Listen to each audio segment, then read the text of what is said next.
तो हफ्ते का पहला कारोबारी दिन और शुरुआत अच्छी हुई इन ग्रीन कारोबार करता हुआ निफ्टी, लेकिन बैंक निफ्टी थोड़ा दबाव में।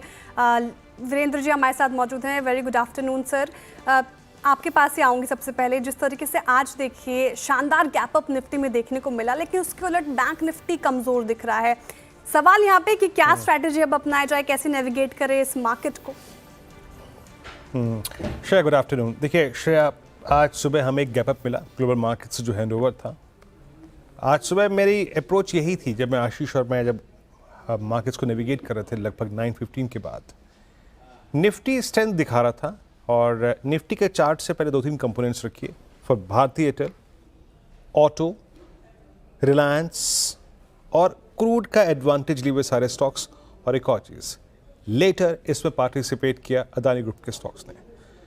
निफ्टी को उसकी स्ट्रेंथ को कायम रखने में एक निर्णायक भूमिका निभाई इन सभी स्टॉक्स ने। लेकिन श्रेया, एक बात और भी है कि ये सारा एडवांटेज एक साथ खींच रहे थे स्टेट बैंक ऑफ इंडिया भी, और वो एडवांटेज हाथों हाथ दे रहे थे कोटक महिंद्रा बैंक भी। जब शुरुआत में आशीष में डिस्कशन कर रहे थे, मेरा पॉइंट कहने का यही था कि अगर आप निफ्टी पे 410, 420 के ऊपर सस्टेन कर गए तो अ स्विंग टुवर्ड्स 510 लुक्स पॉसिबल। लेकिन 510 और जरा प्लीज रेजिस्टेंस वन लेके आइएगा श्रेया। एक ये 24,510 और 24,542 ये एक डिफिकल्ट जोन है, बहुत ही डिफिकल्ट जोन है। 24,400 एक वीक कॉलाइटस का जोन था, 24,500 एक स्ट्रॉन्ग कॉलाइटस का जोन है। आपको अगर इन्हें बाइसेक्ट करना होगा तो कोटक को, स्टेट बैंक ऑफ इंडिया को अपनी लॉसेस को थोड़ा सा कट करना पड़ेगा। निफ्टी आईटी जो चला सुबह लेकिन चल के डिलीवर नहीं कर पाया, उसे भी डिलीवर करना पड़ेगा। अगर आप मुझसे पूछें अभी, अगर आपने सुबह करीब 60-70 पॉइंट का, 80 पॉइंट का निफ्टी पे एक ट्रेड किया तो अच्छी बात है। बट जिस प्रकार के स्केप्टिकल एनवायरनमेंट में हम हैं, ये 32 पॉइंट थोड़े डिफिकल्ट लग रहे हैं श्रेया। और मैं प्रूव करता हूं आपको। एक बार प्लीज स्टैट्स लेके आइएगा, स्टैट्स लेके आइए कॉलाइटस के, पुटराइटस के। और 24,500 पे, 24,600 पे कॉल कंसंट्रेशन कितना बढ़ गया है वो आपको देख के इस बात का एहसास होगा। Look at outstanding OI at 24,500। आज लगभग 90 लाख कॉल बिकी और 1,63,00,000 का। अब अगर आप कंपेयर करें वर्सेस 24,400, यहां पे करीब करीब 40 लाख शेयर और हैं शेयर। तो 24,500, 24,550 इज बिट डिफिकल्ट जोन। लेकिन एक चीज और है, 24,400 पे पुट राइटिंग भी है। तो इस जोन को शेयर ट्रेड करने का with some bit of risk तरीका यही है। Any dip towards 24,350, any dip towards 24,410, any dip towards 24,420, 420, 410, 350 के आसपास कोई डिप मिले तो उसे बाय करें। टेक्निकली निफ्टी स्ट्रॉन्ग है, बट एक ऐसी ट्रैजेक्टरी में जाने के लिए जिसका हाई 24,800 है, 850 है, उसके लिए ये 50 डिफिकल्ट पॉइंट यानी 24,500 और 550 शेयर आपको पार करने पड़ेंगे। और जब तक ये नहीं पार हो रहे हैं, बेटर है कि बैकफुट पे आने के बाद जब निफ्टी आए नीचे तब एंट्री करें। क्लोजर टू 480, क्लोजर टू 490 आपका रिस्क रिवॉर्ड रेशो इतना अच्छा नहीं है। सो एक बेहतरीन ट्रेड के लिए 450 के ब्रेकआउट का इंतजार कीजिए, 550 के माफ कीजिएगा। और इस रेंज में डिप मिले तो 410, 380 के आसपास शेयर बाय कीजिए शेयर। बिल्कुल, निफ्टी की स्ट्रैटेजी रखी सर आपने। 24,350, 24,410, 24,420 एक इंपॉर्टेंट लेवल जहां पे आप बाई करने का सोच सकते हैं। और निफ्टी फिलहाल अभी स्ट्रॉन्ग स्थिति में नजर आ रहा है। लेकिन बैंक निफ्टी में जिस तरीके से आज दबाव देखने को मिला, रिजल्ट्स भी आए और स्टॉक परफॉर्मेंस भी देखें आप वीरेंद्र जी, तो काफ़ी वीक नजर आ रहे हैं। अब बैंक निफ्टी में जिस तरीके से गिरावट है, ये क्या परसिस्ट कर सकती है या फिर इंपॉर्टेंट लेवल्स लग रहे हैं, यहाँ से बाउंस बैक आएगा? देखिए श्रेया, एक बात तो है, जितना pressure state bank of India ने, जितना प्रेशर आपकी देखिए एसबीआई और कोटक, एक निजी क्षेत्र का बैंक, बड़ा बैंक, एक सरकारी क्षेत्र का सबसे बड़ा बैंक, आके निफ्टी बैंक पर इतना बड़ा प्रेशर डाल रहा है। बट स्टिल निफ्टी बैंक ने अभी तक श्रेया वो 55,000, 54,800 की दहलीज को तोड़ा नहीं है। आज का लो क्या है? 805। प्लीज सुबह के लेवल्स लेके आइए, सुबह के क्या बात हुई थी हमारी कि if SBI, if Kotak Mahindra bank will generate any pressure, a retracement towards 10 डेमा इज क्वाइट लाइकली, बहुत हद तक पॉसिबल है। वो जोन था 54,717 और 867, लेकिन श्रेया शॉर्ट करने का स्कोप नहीं है अभी, यकीन मानिए, क्योंकि निफ्टी बैंक जिसने ब्रेकआउट दिया था 11 अप्रैल को, अब तक नॉट अ सिंगल सेशन वो 10 डेमा के नीचे आया। अभी तक वो 10 डेमा के नीचे नहीं है। आज का लो भी 10 डेमा से थोड़ा सा ऊपर ही है, और इवन 25 अप्रैल को जिस दिन सबसे बड़ी इंट्राडे गिरावट थी, उस दिन का लो भी 10 डेमा के ऊपर था। जरा प्लीज पुट राइटर्स लेके आइए, क्या कर रहे हैं आपकी स्क्रीन पे, जरा पुट राइटर्स को देखते हैं। श्रेया, पुट राइटर्स, क्योंकि बैंक निफ्टी में ऑप्शन राइटर्स मंथली होते हैं, 55,000 की ट्रेजेक्ट्री को अभी भी छोड़ने को तैयार नहीं। लुक एट आउटस्टैंडिंग वाई, अभी भी जोन वही है, 55,000 नीचे, 54,800 नीचे, और ऊपर की तरफ 55,500 और लगभग 56,000 की ये 55,600। लुक एट 55,500, 11 लाख का सेम आउटस्टैंडिंग हुआ है। तो श्रेया, अभी भी बैंक निफ्टी, भले ही आप बाय ट्रेड ना करिए पर सेल मत कीजिएगा। सेल ट्रेड बैंक निफ्टी में तभी बनेगा जब आप बहुत अच्छी तरीके से बैंक निफ्टी में 54,700 के नीचे सेटल हो, अदरवाइज अवॉइड। और लॉन्ग ट्रेड करने के लिए बैंक निफ्टी का 55,200 के ऊपर आना जरूरी है। आप सुबह के उस स्विंग हाई को काटिए जो कि आपने क्रिएट किया था 9:30 से 10:30 के बीच में, then a short covering possible in Nifty bank, और उस केस में आप जाके विजिट करेंगे RS1। RS1 क्या है डायरेक्टर साहब, जरा प्लीज लेके आइएगा। सुबह जो डिस्कस किया था हमने वही सेम ट्रेजेक्टरी, 55,443 और 55,643। श्रेया, अब बताइए कार्यक्रम का क्रम और आज के ट्रेंडिंग स्टॉक्स। बिल्कुल, ट्रेंडिंग स्टॉक्स की तरफ चलते हैं क्योंकि शानदार तेज़ी आज देखने को मिल रही है mid cap small cap Nifty में। तो शुरुआत तेज़ी वाले स्टॉक्स के साथ, अडानी ग्रुप के ज़्यादा स्टॉक्स आपको आज का स्क्रीन पे दिखेंगे।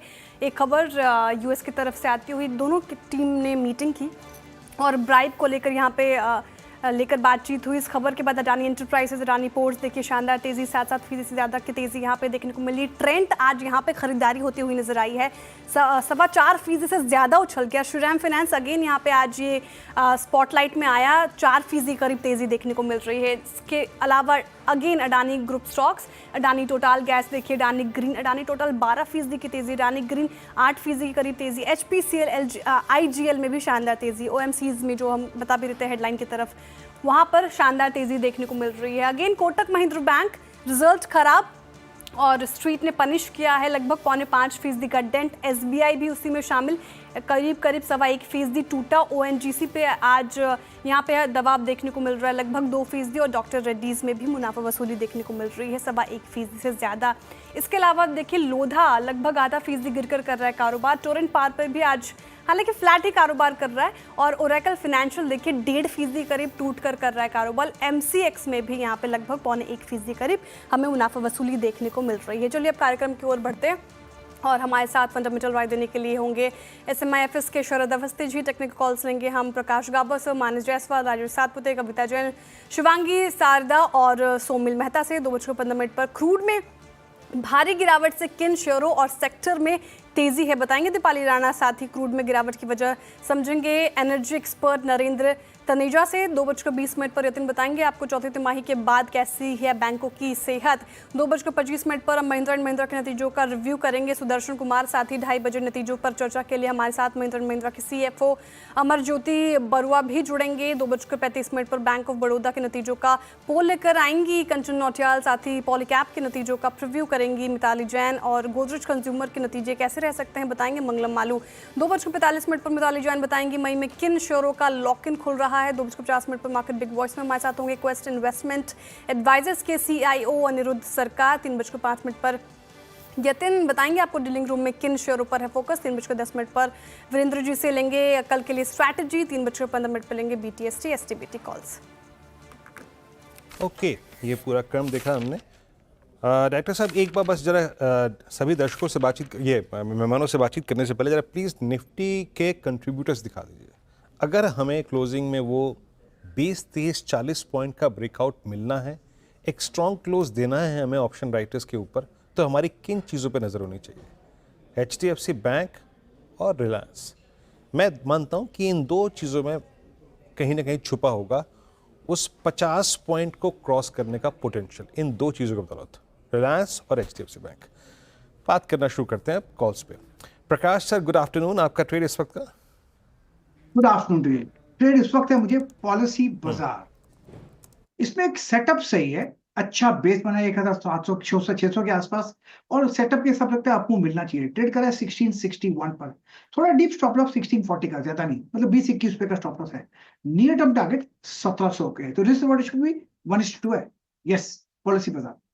पीबी फिनटेक पॉलिसी बाजार गाबसों को पसंद आ रहा है, बाई साइड की ट्रेड आती हुई।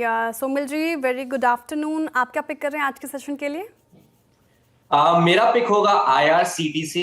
अभी फ्रेश ब्रेकआउट दिया है, एक छोटा सा एंडिंग डायगोनल पैटर्न है on the hourly charts, 20 daily moving average पे सपोर्ट लेके अच्छी रैली ऊपर की तरफ शुरू हुई है। तो मेरा स्टॉप लॉस होगा अराउंड 748 पर, और जो टारगेट होगा वो होगा 795। ओके, IRCTC आपका कॉल हो गया। अब चलते हैं मानस के पास। मानस, गुड आफ्टरनून। आपका ट्रेड? गुड आफ्टरनून वीरेन जी। तो देखिए, आरती इंडस्ट्रीज पे खरीदारी करने की राय रहेगी। कंसोलिडेशन देख रहे थे हम, लेकिन आज के पैटर्न को देख के लग रहा है कि बिल्कुल तैयार है स्टॉक एक फ्रेश ब्रेकआउट के लिए। तो आरती इंडस्ट्रीज में करंट लेवल्स पे खरीदारी करेंगे। 438 का स्टॉप लॉस लगाएंगे, ये कैश लेवल्स है। और 460 460 रुपए के टारगेट सेट करेंगे। चाहे तो 450 वाला कॉल ऑप्शन जो 18 रुपए पे ट्रेड हो रहा है, 450 का कॉल ऑप्शन, वहां पर 14 रुपीज के स्टॉप लॉस से खरीदारी करिए और 26 रुपीज के टारगेट सेट करिए। अच्छी तेजी शुरुआत से आरती इंडस्ट्रीज में आज देखने को मिल रही है, बाई साइड की ट्रेड आती हुई मानस जी की तरफ से। डे हाई पर आरती इंडस्ट्रीज आपको दिखेगा फिलहाल 4.5% से ज़्यादा की तेजी के साथ। Rajesh Satpute ji, very good afternoon. आपके pick sir? Good afternoon Shreya, good afternoon Viren and good afternoon everyone. Shreya, देखिए मेरी नजर फार्मा स्टॉक्स पे है बहुत। आप कह सकते हैं कि एक स्टिकी मूव है थोड़ा आज। तो औरोबिंदो फार्मा पे नजर है। I think it's on the verge of breakout. 1240 का वो ब्रेकआउट लेवल है, 1250 के आसपास एक खड़ा है। तो यहाँ से भी मोमेंटम कंटिन्यू होगा तो कहाँ तक, मुझे लगता है 1300 1320 तक का स्विंग यहाँ पे मिलना चाहिए। तो Aurobindo Pharma is a buy, stop loss रहेगा 1225 का। ओके, ये हो गया आपका ट्रेड। टेक्निकल ट्रेड्स यहाँ पे सारे के सारे पूरे हो गए। अच्छा, कविता जी भी जुड़ चुके हैं। अब कविता जी, गुड आफ्टरनून। कविता जी, आपका ट्रेड क्या रहेगा इस वक्त का? Very good afternoon, Viren ji. Good afternoon, everyone. Well, as of now, आज AU बैंक ने अपने 10 PMA से दोबारा एक अच्छा बाउंस बैक दिया है 3 दिन की गिरावट के बाद। मुझे लगता है वंस ये काउंटर 685 के लेवल को अगर सरपास कर लेता है तो 692 695 के प्राइस टारगेट की तरफ बढ़ता हुआ दिखेगा। सो इन केस अगर अभी भी ट्रेड लेते हैं तो 679 के स्टॉप लॉस के साथ AU बैंक को आप एक अप्रोच ले सकते हैं by side. AU small finance bank निचले स्तरों से रिकवरी यहाँ पे भी देखने को मिल रही है, बाई साइड की ट्रेड कविता जी की तरफ से आती हुई। अब चलते शरद जी के पास। ये सारे हमारे पास टेक्निकल कॉल्स हो गए, इन्वेस्टमेंट आइडिया उनसे ली जाए। बताइए शरद जी, जिस तरीके से निफ्टी आज ठीक ठाक परफॉर्म कर रहा है, लेकिन बैंक निफ्टी पे स्पेशल थोड़ा दिक्कत दिख रहा है, क्या ऐसे मूड माहौल में कोई ऐसे स्टॉक्स जो आपको पसंद आ रहे हैं?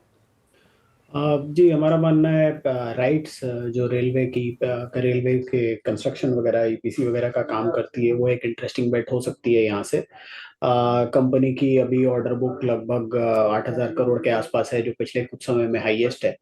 तो हमें लगता है आने वाले समय में इनके रिजल्ट्स काफ़ी प्रॉमिसिंग रहेंगे, और जिस टाइप की एक्सपोर्ट ऑर्डर बुक वगैरह भी स्ट्रांग है, वहाँ पे भी स्ट्रेंथ की कंपनी बात कर रही है, तो उसका भी फायदा आने वाले समय में मिलना चाहिए।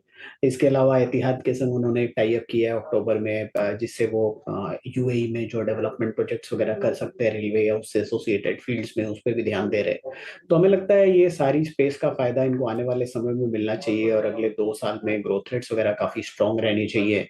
मार्जिन्स में एक्सपोर्ट वाले पोर्शन में थोड़ा सा प्रेशर रह सकता है जैसे जैसे नए ऑर्डर्स आते हैं, बट हमारा ये मानना है कि इसका काफी बड़ा फायदा इनको मिलेगा। तो नंबर्स के हिसाब से हमें लगता है अगले साल कंपनी 11-12 रुपए के आसपास की अर्निंग्स रिपोर्ट कर देगी। 25 के आसपास का मल्टीपल मिलना बहुत मुश्किल नहीं होना चाहिए। तो 300 रुपए के शुरुआती लक्ष्य के हिसाब से राइट्स लिमिटेड। राइट्स पसंद आ रहा है रेलवे सेक्टर का ये स्टॉक शरद जी को। 300 रुपये का शुरुआती लक्ष्य, ये नियर टर्म टारगेट आप एक्सपेक्ट कर सकते हैं। चलिए अब शो में आगे बढ़ते हैं और देखिए जिस तरीके से हम बात भी कर रहे थे इंटरनेशनल मार्केट में कच्चे तेल की कीमतें एक महीने के निचले स्तर पर पहुंच गई है। ब्रेंट $60 तो WTI करीब करीब $57 के नीचे कारोबार कर रहे हैं। MCX पर भी आप देखें तो दाम लगभग 4,900 के नीचे कायम है। इस गिरावट का भारतीय बाजार पर कैसा असर पड़ेगा और जो ब्रोकर्स क्रूड पर क्या राय रख रहे हैं, ये बताने के लिए मौजूद है मेरे साथ मेरी सहयोगी दीपाली राणा। वहीं इसके फंडामेंटल्स को समझेंगे एनर्जी एक्सपर्ट नरेंद्र तनेजा से, लेकिन सबसे पहले चलते हैं दीपाली के पास। बताइए दीपाली। कच्चे तेल में भारी गिरावट देखने को मिली और ब्रेंट का भाव $60 के नीचे तक स्लिप हुआ और अगर लेवल्स के हिसाब से देखें तो 2021 के बाद ये लेवल्स देखने को मिले हैं, यानी कच्चा तेल 4 ईयर के लोस पर ट्रेड कर रहा है। अब ये गिरावट क्यों आई है, इसके पीछे कुछ इंपॉर्टेंट रीजन रहे हैं। लेटेस्ट डेवलपमेंट हुई है ओपेक प्लस की तरफ से, जहां उन्होंने जून में जो प्रोडक्शन है उसको सर्च करने की बात की है और ये प्रोडक्शन 4,11,000 बैरल प्रतिदिन बढ़ाने की बात की गई है, वो भी उस सिनेरियो में जहां डिमांड को लेकर कंसर्न्स अभी भी बने हुए हैं।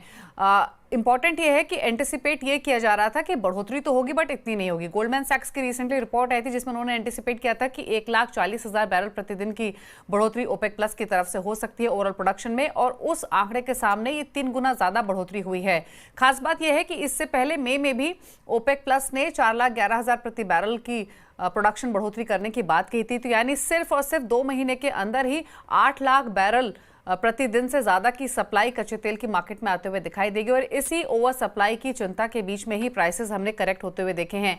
इससे पहले भी जो पूरे अप्रैल में हमने गिरावट देखी वो डोनाल्ड ट्रंप के एक्शन की वजह से देखी, जहां पर उन्होंने जो टैरिफ वॉर शुरू की है उसके बाद recession fears, demand slow down की चिंता ऑलरेडी बनी हुई, जिसके कारण प्राइसेस ऑलरेडी अंडर प्रेशर थे। अब इंपॉर्टेंट ये है कि ये प्राइसेस क्या यहाँ से और नीचे जा सकते हैं, तो तमाम एक्सपर्ट्स का ओपिनियन ये है कि शायद थोड़े बहुत प्राइसेस और नीचे आए, लेकिन अब जो तमाम नेगेटिव्स हैं वो इस भाव पर प्राइस्ड इन होने की कोशिश कर रहे हैं, तो बहुत ज्यादा डाउनसाइड भी शायद यहां से और फर्दर ना दिखाई दे। गोल्डमैन सैक्स की बात करें तो इस साल का जो एवरेज उनका है ब्रेंट और WTI को लेकर, तो WTI में $59 और ब्रेंट पर $63 के एवरेज की वो बात कर रहे हैं। अगर हम बात करें अब इंडिया इम्पैक्ट की, तो कई सेक्टर्स हैं, कई पॉकेट्स हैं जिनके लिए इसे पॉजिटिव के तौर पर देखा जा रहा है। शुरुआत करें ऑयल मार्केटिंग कंपनीज के साथ, तो उनके लिए पॉजिटिव है कच्चे तेल का गिरना, क्योंकि कच्चे तेल में कमजोरी होने से उनके मार्जिन्स एक्सपैंड होते हैं जो भी बिक्री वो करते हैं।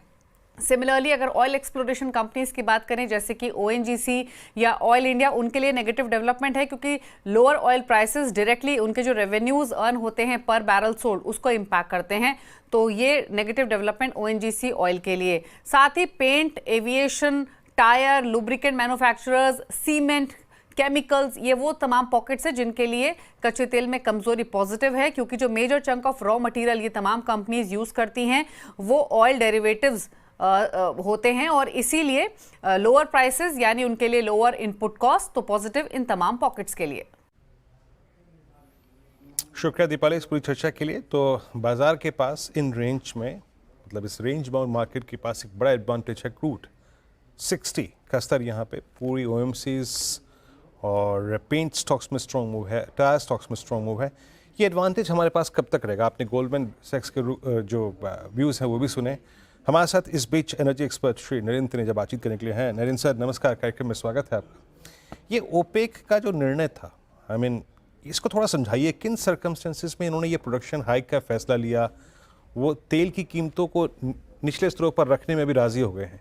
एग्जैक्टली इसके पीछे सोच क्या थी, थोड़ा समझाएंगे सर इसको? नहीं देखिए, ओपेक का ये कहना कि वो जो प्रोडक्शन जिसकी आप बात कर रहे हैं, दरअसल अगर आप हकीकत में देखें ओपेक के 3 बड़े सदस्य जो उनको कोटा दिया गया था उससे ज्यादा का उत्पादन पहले से ही कर रहे थे, तो वो तो उसकी अवहेलना कर रहे थे। तो 3 बड़े सदस्य जिसमें यूनाइटेड अरब एमिरेट्स भी शामिल है, जिसको हम लोग आम भाषा में दुबई या अबू धाबी बोलते हैं, तो कर रहे थे। इराक से भी ऐसी खबरें आ रही थी। तो इसलिए जो है मुझे कुल मिला इसको बहुत ज्यादा अहमियत हम इसलिए नहीं देते। ये जो ओपेक में ऑलरेडी पहले हो रहा था उसको फॉर्मलाइज किया गया है, उसका एक तरीके से जो है औपचारिकरण हो गया।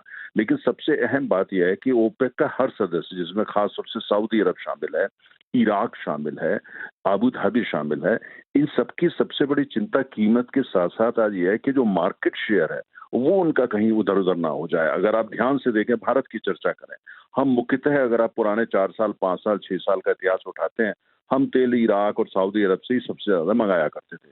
आज क्या स्थिति ये है कि हम रूस से भारी मात्रा में मंगा रहे हैं, अमेरिका से भारी मात्रा में मंगा रहे हैं, आने वाले समय में गुयाना से भी भारी मात्रा में मंगाने वाले हैं। तो कुल मिला के इनकी चिंता ये है कि अगर चीन जो कि आर्थिक परेशानी में है और भारत जो इस समय बहुत बड़ा जो है चमकती अर्थव्यवस्था है, अगर ये दो बड़े बड़े तेल के उपभोक्ता जो हैं, बहुत बड़े बड़े, दुनिया के दूसरे और तीसरे नंबर के सबसे बड़े उपभोक्ता, अगर ये जो है इनका मार्केट शेयर इनके हाथ से चला जाता है, कहीं अमेरिका जाता है या और देशों में जाता है, तो उनके लिए चिंता का विषय हो गया। इसलिए इस समय उनका यह है कि जो टैरिफ वॉर चल रही है और इससे जो एक अनसर्टेनिटी पैदा हुई है, उसमें इनको यह है कि फिलहाल मार्केट शेयर को कैप्चर करके रखो, इसको इधर उधर मत जाने दो। जैसे भारत में वो निवेश करना चाहते हैं, सऊदी अरब की आरामको यहाँ पे निवेश करना चाहती है, रिफाइनरीज में निवेश करना चाहती है। तो कुल मिला के मार्केट शेयर की ये सारी लड़ाई है इस समय। और क्योंकि जब तक स्थिति ये स्पष्ट नहीं होती टैरिफ वॉर को लेके, उसके बाद क्या निकलता है, दुनिया की क्या स्थिति होती है, वो एक अलग विषय है। लेकिन आज जो बड़े एक्सपोर्टर तेल के हैं, जिसमें सऊदी अरब और ओपेक के अन्य देश प्रमुख हैं, उनकी चिंता मार्केट शेयर की है। और ओपेक के माध्यम से जो फैसला लिया गया है, जिसमें मुख्यतः आप जानते हैं कि सऊदी अरब की वहां चलती है सबसे ज्यादा, वो इस बात को लेके गया है, ठीक है अब इस समय प्रोडक्शन बढ़ने दो, सप्लाई को लेके ना करो, क्योंकि मार्केट में सप्लाई जो है वो कंसर्न रही नहीं है, कंसर्न तो डिमांड की है। लेकिन अब इंडिविजुअल कंट्री पे आ गए हैं कि जहां जहां वो ज्यादा तेल बेचते हैं पारंपरिक रूप से, वहां पे अपना जो हिस्सेदारी मार्केट शेयर को बरकरार कैसे रखा जाए। यानी आप कहते हैं कि ये मार्केट शेयर मेंटेन करने की जो वर्चस्व की लड़ाई है, ये वो है कुल मिला के, है ना? इसमें डिमांड फैक्टर बहुत नहीं है, मतलब कहने का मतलब नहीं। क्या ट्रैजेक्टरी देख रहे हैं सर आप? क्या ट्रैजेक्टरी देख रहे हैं? क्या ट्रैजेक्टरी देख रहे हैं अगले 2-3 महीने के लिए? अब उसमें देखिए पहली बात, मुझे जो नजर आता है, देखिए आपने जिक्र किया गोल्डमैन सैक का, आपने कई बड़े बड़े नाम लिए। लॉन्ग टर्म प्रोजेक्शन किसी का सही नहीं होता, 150 साल का इतिहास है, तो उसमें तो मैं नहीं जाऊंगा। लेकिन अभी जो हालात दिख रहे हैं, अगर उनको सब मिला के आप जियोपॉलिटिक्स को ले लें, आप जो है ग्लोबल जो टैरिफ वॉर है उसको ले लें, डिमांड को लेकर के जो चिंता है उसको ले लें, और सबसे बड़ी बात चीन जो सबसे बड़ा बाजार एक तरीके से हैगा, खरीदार है, आयातक है सबसे बड़ा, वहां की अर्थव्यवस्था की जो चिंता, और साथ साथ उनका टैरिफ वॉर अमेरिका के साथ, सबको अगर जो है आप एक बास्केट में डाल के देखते हैं, तो कीमत जो है कम, अभी तो लगता है कि $5-7 और कम होगी, लेकिन वह टिक नहीं पाएगी। टिकेगी इसलिए नहीं क्योंकि जो टैरिफ वॉर है उसका बहुत बड़ा इम्पैक्ट होगा। क्या दुनिया की अर्थव्यवस्था बदल जाएगी, फंडामेंटल्स मुझे ऐसा नजर नहीं आता। क्या अमेरिका रातों रात जो है वो चीन को रिप्लेस कर देगा, मैन्युफैक्चरिंग सुपर पावर हो जाएगा, वहाँ रातों रात फैक्ट्रियां बन जाएगी, वहाँ पे इकोसिस्टम तैयार हो जाएगा, वहाँ के लोग तैयार हो जाएंगे कि चीन की तरह मेहनत करें और मैन्युफैक्चर, ये सब होने वाला नहीं है। तो मुझे लगता है 3-4 महीने में हकीकत सामने आएगी अमेरिका के सामने कि ये सब इतनी जल्दी संभव नहीं है, लॉन्ग टर्म हो सकता है और बाजार उसको रिस्पॉन्ड करेगा, लिहाजा कीमतें फिर ऊपर जाना शुरू हो जाएंगी। $65, 67, 68, 65 और 70 के बीच की जो आज डिमांड सप्लाई और जियोपॉलिटिक्स सबको देखें, 65 से 70 के बीच में जो कीमत है वही टिकाऊ है, उससे नीचे है, जाएगी जरूर लेकिन वहां नहीं टिकेगी। अगर उसे ऊपर ले जाने की कोशिश ओपेक दोबारा करेगा तो वहां भी नहीं टिकेगी। नरेंद्र जी, गुड आफ्टरनून, श्रेया बात कर रही हूँ। हालांकि आपके उत्तर में थोड़ा झलका भी जो प्रश्न मैं पूछने जा रही हूँ। एक बड़ा तबका है जो ये मान के चलता है कि क्रूड ऑयल, ब्रेंट क्रूड का गिरना उतनी अच्छी बात नहीं है। ऐसे में आप कैसे देख रहे हैं इसको, जिस तरीके से नरमी देखने को मिल रही है, भारत की स्थिति कैसे है, ये अच्छी बात है या खराब बात है? आपका टेक इस पे। बहुत अच्छा प्रश्न किया श्रेया आपने। देखिए, अगर जो है तेल सस्ता होता है लेकिन दुनिया की अर्थव्यवस्था मजबूत होती है तो भारत के लिए अच्छी खबर है। अगर तेल मान लिया वो $50 बैरल पे पहुंच जाए लेकिन दुनिया की अर्थव्यवस्था भी जो है परेशानी में आ जाए, जियोपॉलिटिकल जो टेंशन है और बढ़ जाए, चाहे वो मिडिल ईस्ट में हो या यूरोप में है या कुल मिला करके, तो फिर और या चाइना की अर्थव्यवस्था और ज्यादा परेशानी में आ जाए, तो ये तो भारत के लिए अच्छी खबर नहीं होगी। हमारे लिए अच्छा ये है कि तेल की कीमत $60 के आसपास रहे। अगर 70 है तो वो भी हमारी इकोनॉमी बड़ी जल्दी एब्जॉर्ब कर लेती है। कोई हमारी इकोनॉमी को $70 पर बैरल की अब आदत पड़ चुकी है। 60 हो जाए तो अच्छी खबर होगी। लेकिन दुनिया की अर्थव्यवस्था, कहीं टैरिफ वॉर हो रहा है, कहीं पे जियोपॉलिटिकल स्ट्रेस हो रहा है, कहीं पे ओपेक जो है वो प्रोडक्शन बढ़ा करके खुद कीमतों को कम कर रही है, तो इस तरह की स्थिति में वो हमारे अनुकूल नहीं है, उसका हमें कोई फायदा नहीं होने वाला है। तो मुझे नहीं लगता जो कीमत कम हो रही है तो चाहे वो OMCs हमारी हों या इम्पोर्ट, उसको सेलिब्रेट करें, मुझे लगता है वो इमेच्योरिटी होगी। कोई सेलिब्रेशन की वजह नहीं है। पूरी दुनिया में परेशानी आ चुकी है और डिमांड साइड में भी परेशानी है। हमारी दुनिया की अर्थव्यवस्था 80% आज भी फॉसिल फ्यूल इकोनॉमी है, अर्थात कोयला, तेल, गैस की अर्थव्यवस्था है। जो रिन्यूएबल्स आ रहा है वो सप्लीमेंट कर रहा है, रिप्लेस नहीं कर रहा फॉसिल फ्यूल को कहीं भी, विश्व में कहीं भी। ऐसी स्थिति के अंदर जो है तेल की वो कीमत रहे जो हमारी इकोनॉमी एब्जॉर्ब कर सकती है, अर्थात 60 से 70 पर बैरल। और दूसरी तरफ ग्लोबल इकोनॉमी जो है उसमें ग्रोथ भी ठीक चलती रहे, भारत के लिए यही अनुकूल है। बिल्कुल, बिल्कुल। बहुत शुक्रिया नरेंद्र जी, आज हमारे Thank साथ you. जुड़ने के लिए, तमाम सवाल के अच्छे तरीके से जवाब देने के लिए बहुत शुक्रिया सर आपके समय के लिए। चलिए अब आगे बढ़ते हैं।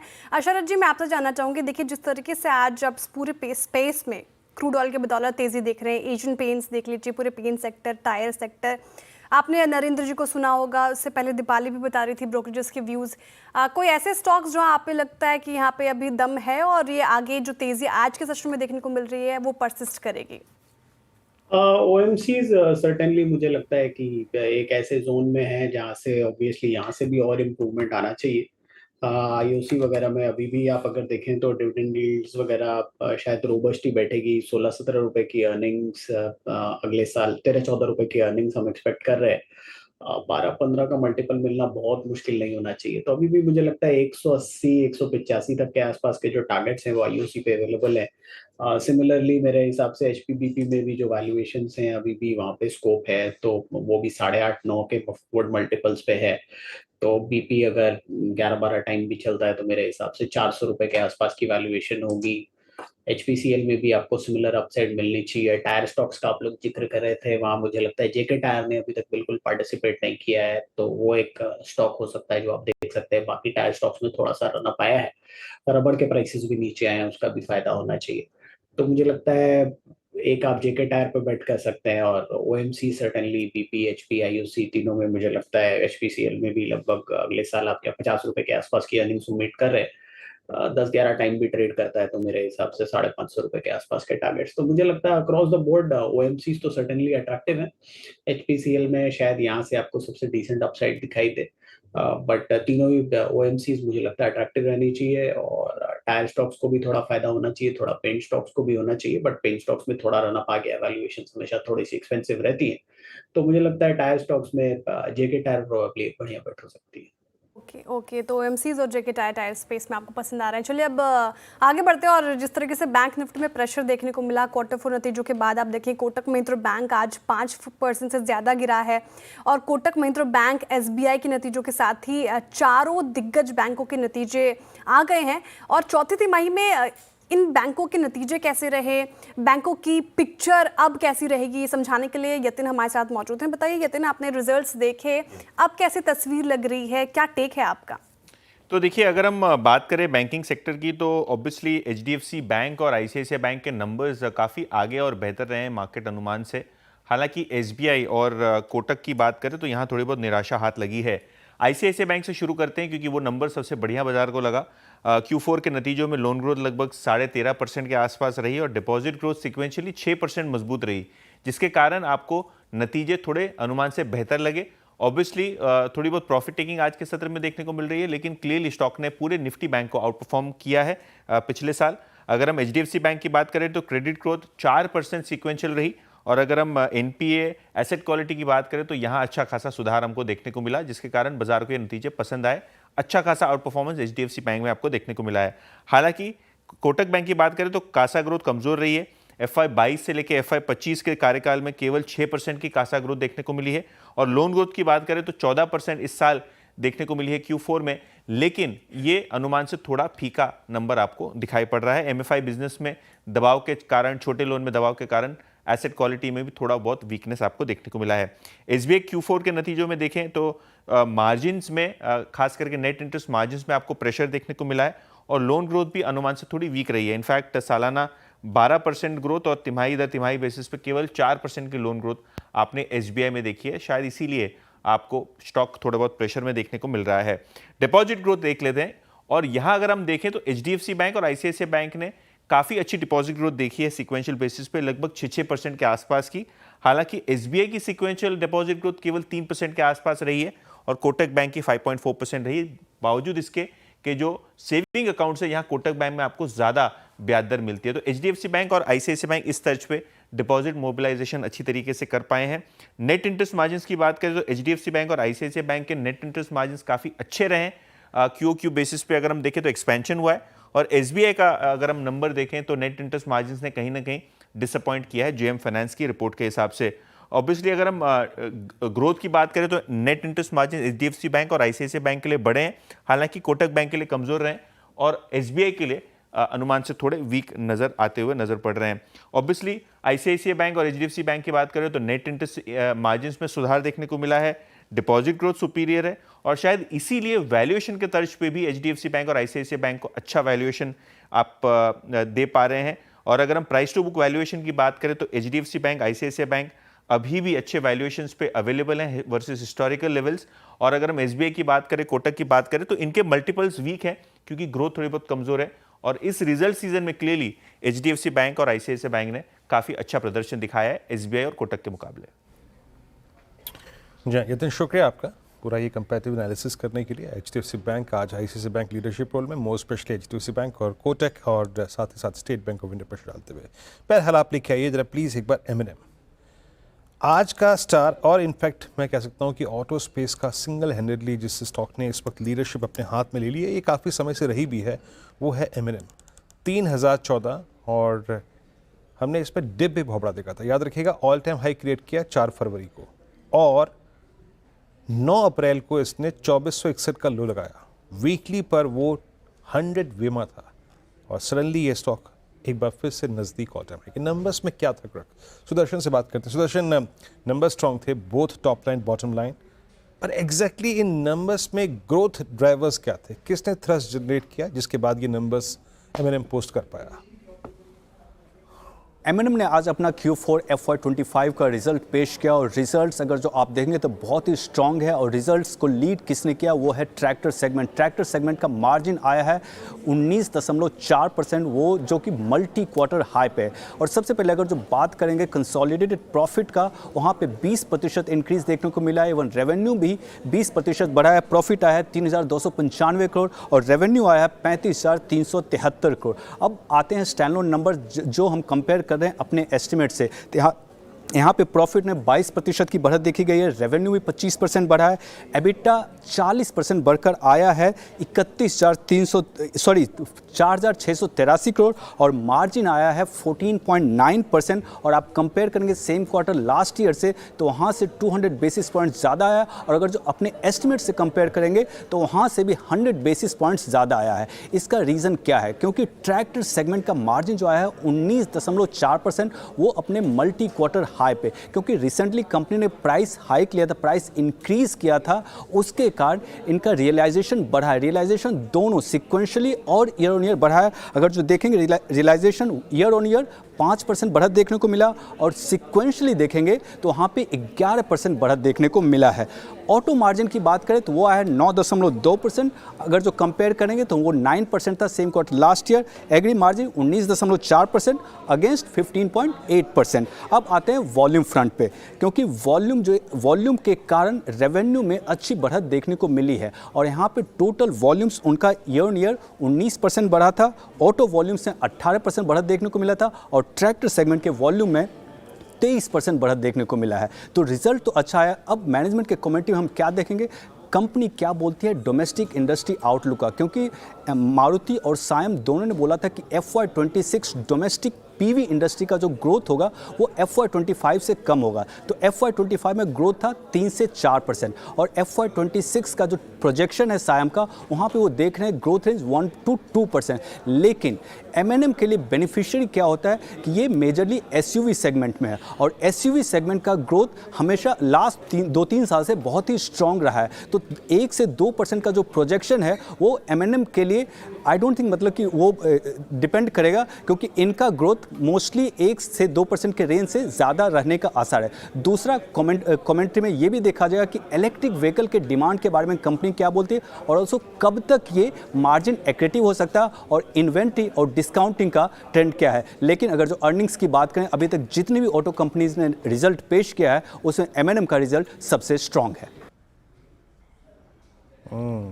सुदर्शन, शुक्रिया। और देखिए हम ज़्यादा देर नहीं लगाएंगे, मैनेजमेंट से बातचीत कर भी लेते हैं। आपने जैसे कि कहा कि मैनेजमेंट क्या कहता है, हमारे साथ श्री अमर ज्योति बरुआ साहब CFO महिंद्रा ग्रुप के जुड़ चुके हैं इस पर बातचीत करने के लिए। सर नमस्कार, कार्यक्रम में स्वागत है। First of all thanks for joining us. और अच्छे नंबर्स थे, स्ट्रीट का रिएक्शन बहुत स्ट्रॉन्ग है, ये मार्जिन स्ट्रॉन्ग थे, आपने वॉल्यूम स्ट्रॉन्ग पोस्ट किए both in I think SUV segment और साथ ही साथ ट्रैक्टर सेगमेंट। एग्जैक्टली FY26 के लिए आपको considering all cost components and I think metal prices, जो मार्जिन की ट्रेजेक्ट्री है लग कैसी रही है आपको? जरूर। सबसे पहले तो ये कहूंगा कि ऑटो और फार्म दोनों ही ऑपरेटिंग एक्सेलेंस में, ऑपरेशनल एक्सेलेंस में काफी बढ़िया कर रहे हैं। तो हम तो एस्पायर यही करेंगे कि ये मार्जिन्स मेंटेन करें और हो सके तो और भी इम्प्रूव करें।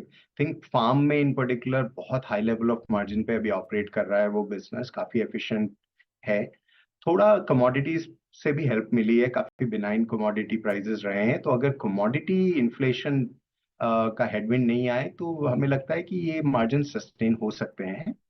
मैं ये जरूर बोलूंगा कि ईवीज का दूसरा इम्पैक्ट होगा जो है मार्जिन हेडविंड होगा, एटलीस्ट इनिशियल ईयर्स में।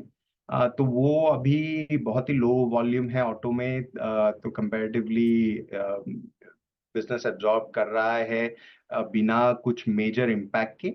लेकिन जैसे वॉल्यूम्स बढ़ेंगे तो थोड़ा सा उससे मार्जिन्स पे इम्पैक्ट जरूर आएगा।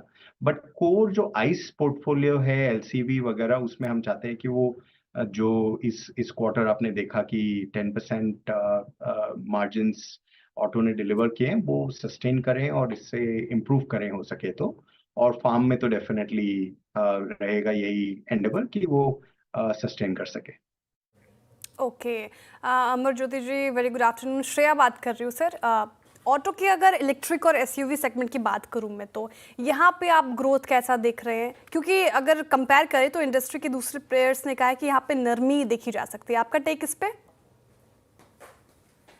अगर मैं टोटल देखूं, अगर आइस और ईवी, डेफिनेटली उसको अगर ब्रेक डाउन किया जाए और देखा जाए कि आइस में क्या ग्रोथ होगा और ईवी में, तो आई थिंक आइस में इतना ड्रामेटिक इंक्रीज जैसे डबल डिजिट तो एक्सपेक्ट नहीं कर रहे हैं हम, क्योंकि part of it is also हमारे कैपेसिटी अभी 55,000 के करीब है।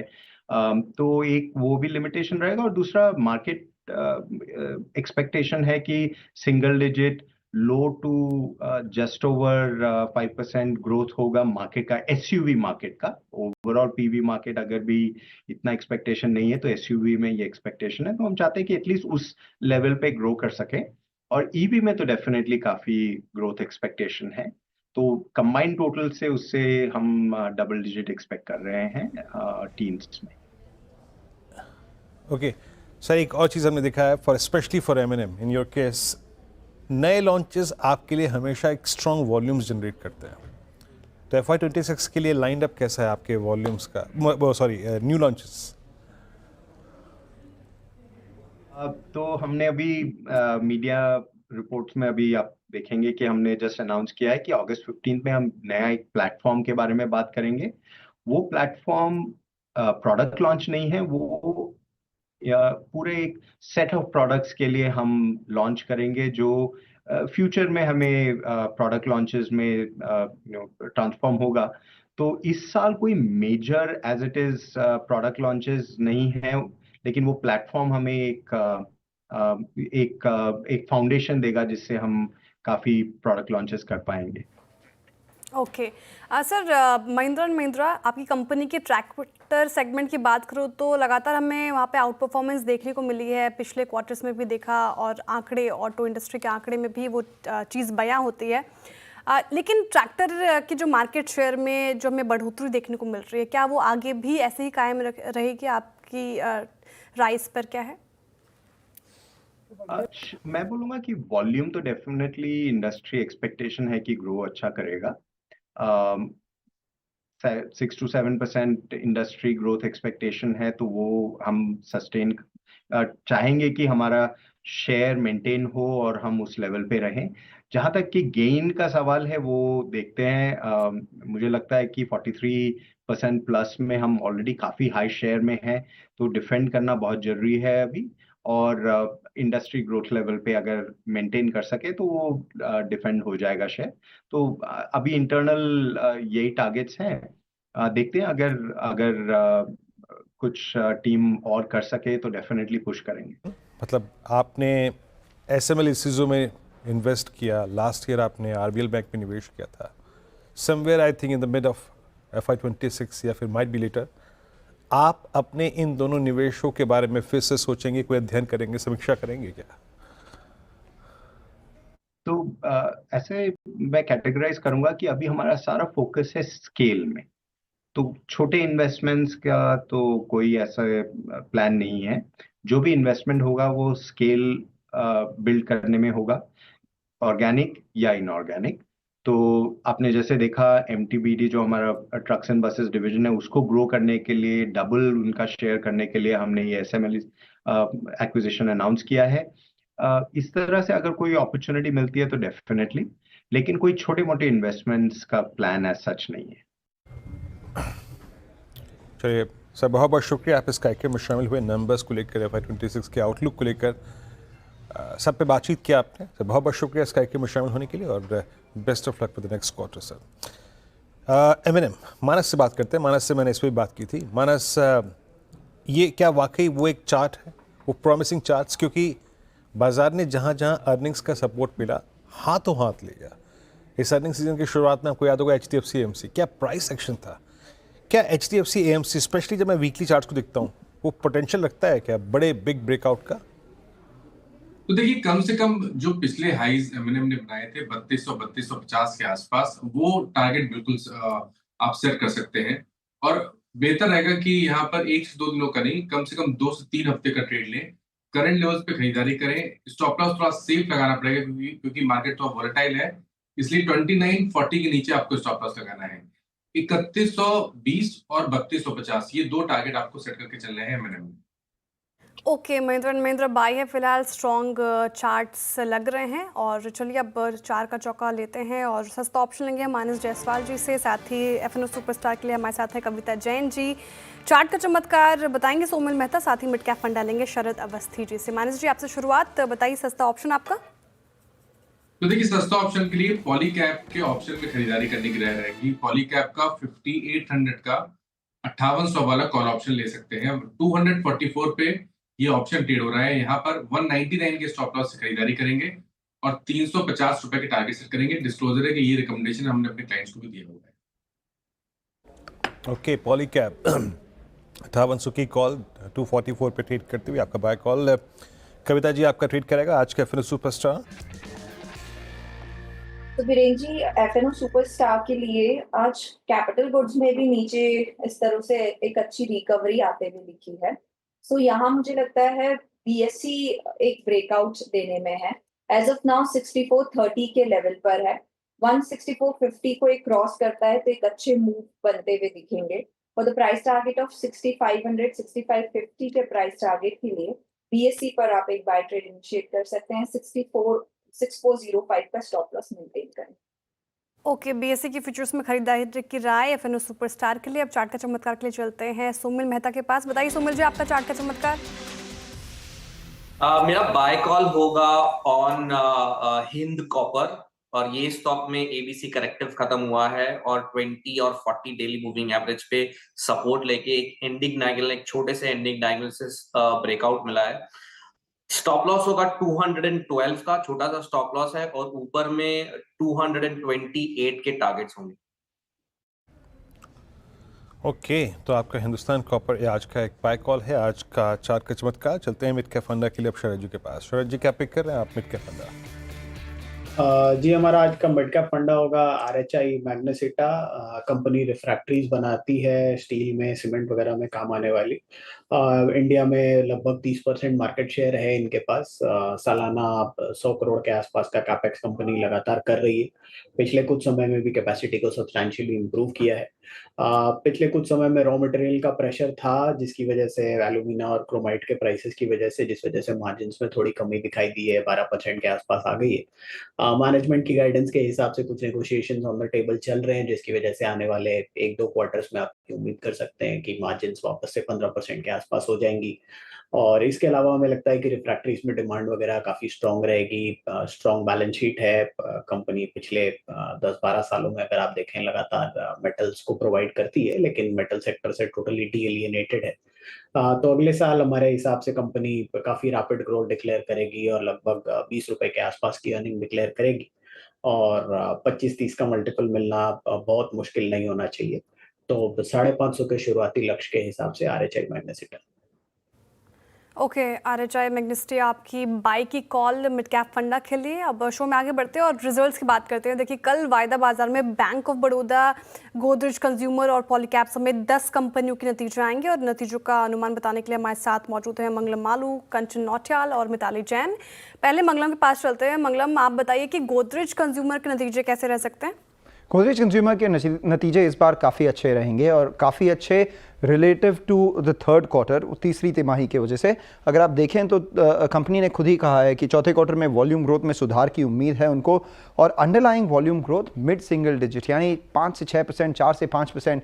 अगर आप देखें तो मोटा मोटा 4 से 6% के आसपास लोगों की एक्सपेक्टेशंस हैं इस बार। और इंडिया का जो रेवेन्यू ग्रोथ है, organic revenue growth high single digit में होगा, 8 से 9% के आसपास लोगों के अनुमान है इंडिया रेवेन्यू ग्रोथ को। अगर आप पूरा देखें कंपनी का कंसोलिडेटेड परफॉर्मेंस तो लोग सोच रहे हैं कि 7% रेवेन्यू ग्रोथ होगी। एबिटा में थोड़ा घटाव देखने मिलेगा, 3.5% का डिक्लाइन, और मार्जिन्स भी 2% डिक्लाइन देखेंगे इस क्वार्टर में।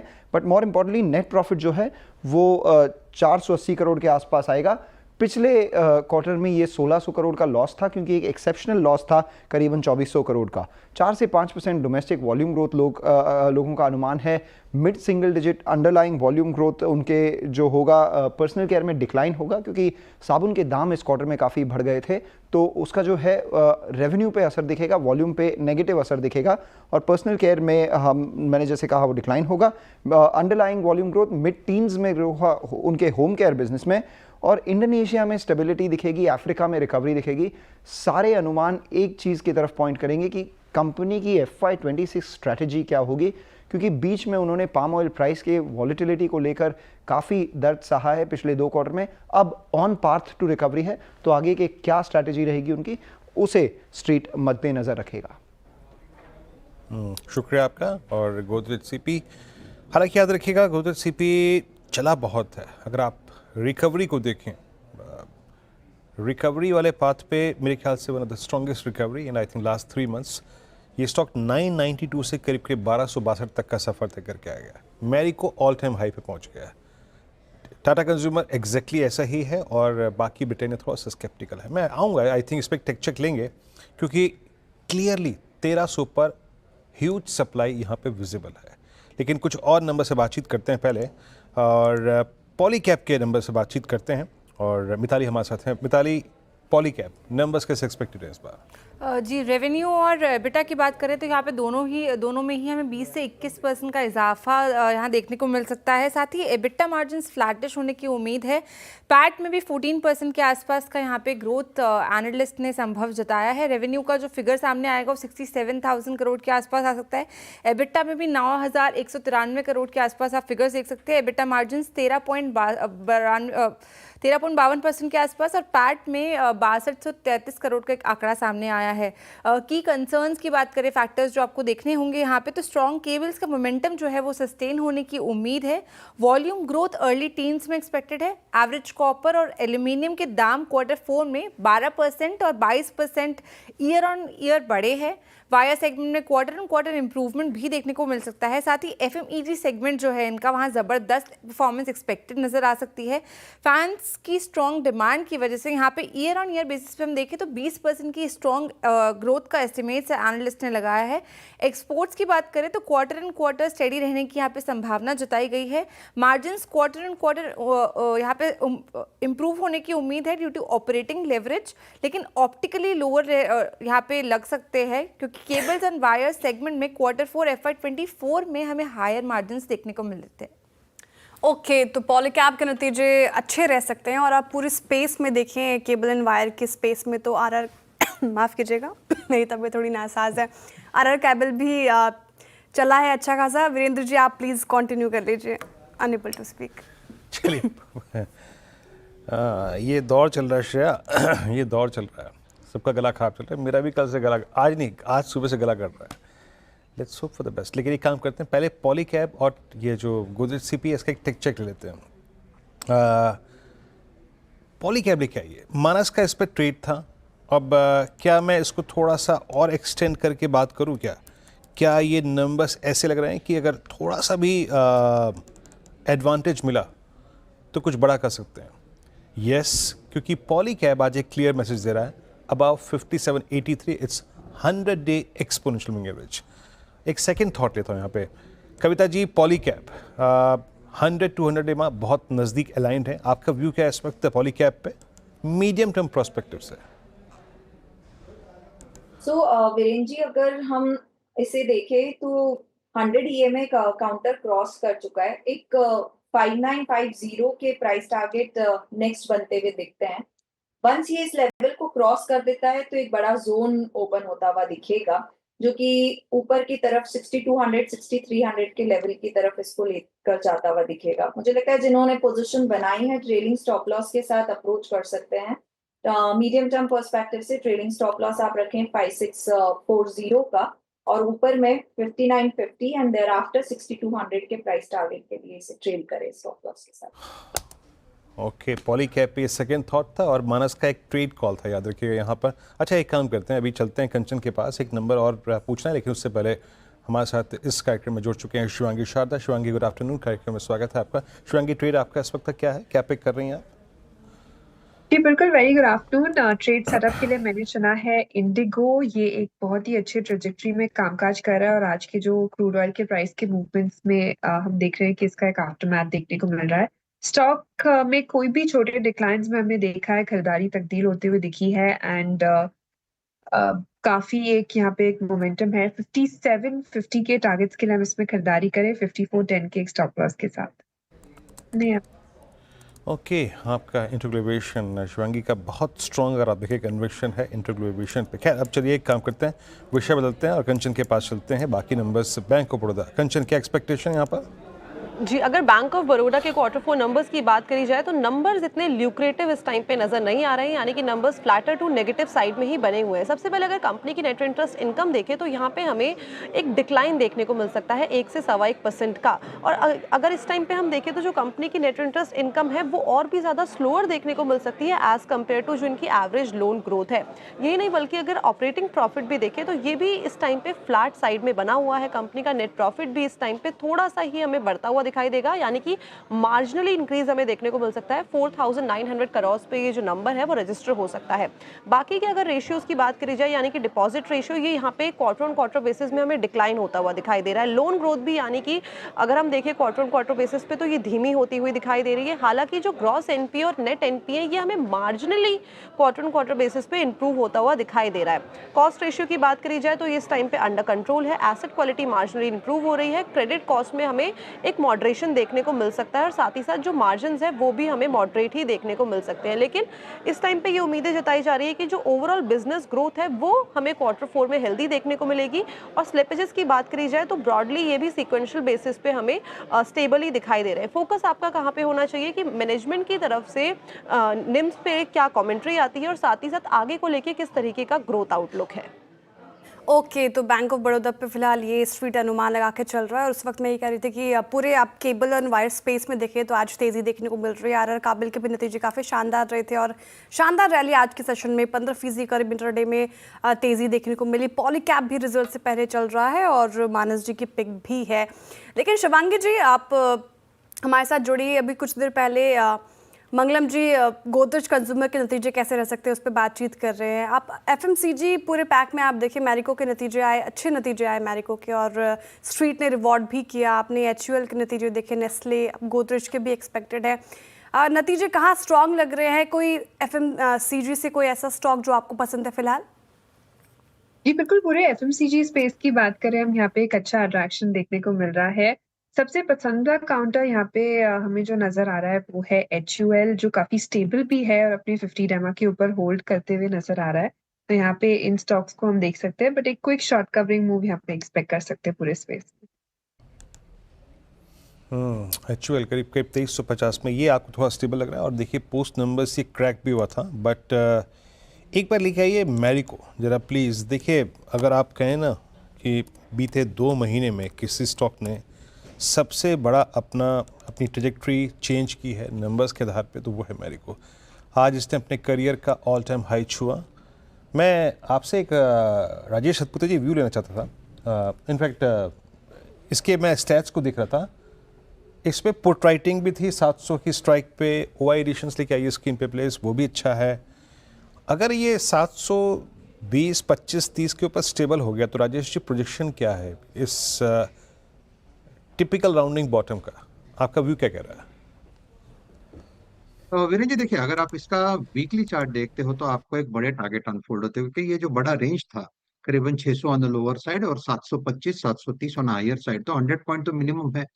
तो अगर 100 पॉइंट का ब्रेकआउट है, यानी ब्रेकआउट के बाद का जो टारगेट मिनिमम पोजिशनल है, मैं प्योरली ये डिलीवरी बेस्ड जिनके पास पोजीशन पड़ा है उनके लिए बात कर रहा हूँ, तो उनके लिए तो मैं यही कहूंगा 730 के ऊपर अगर ब्रेकआउट आता है तो ये 800 प्लस 800 830 का टारगेट पोजिशनली अनफोल्ड होगा। बड़ा टारगेट की बात कर रहा हूँ मैं, लेकिन वो ब्रेकआउट आने दीजिए। एक बार अगर वो ब्रेकआउट आता है फिर मुझे लगता है स्विंग ट्रेडिंग के जो पड़ाव है हमें देखने लगेंगे। तो ब्रेकआउट का लेवल जैसे आपने कहा 730 740, यस बिल्कुल सही। इस प्रोजेक्शन इसके बाद प्रोजेक्शंस बढ़ेंगे, लेवल्स बढ़ेंगे, टारगेट्स आएंगे।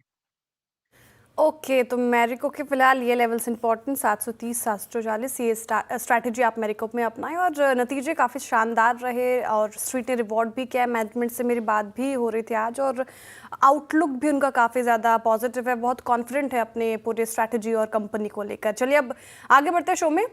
और मई में देखें आप तो 11 लाख करोड़ से ज़्यादा शेयर बाजार में ट्रेंडिंग के लिए आने वाले हैं, जिसका कारण 20 कंपनियों के शेयरों का लॉक इन खत्म हो रहा है। किन शेयरों में कब और कितने का लॉक इन खत्म होगा, पूरी डिटेल लेकर मिताली जुड़ी हुई है। मिताली के पास एक बार फिर चलते, बताइए मिताली क्या है खबर?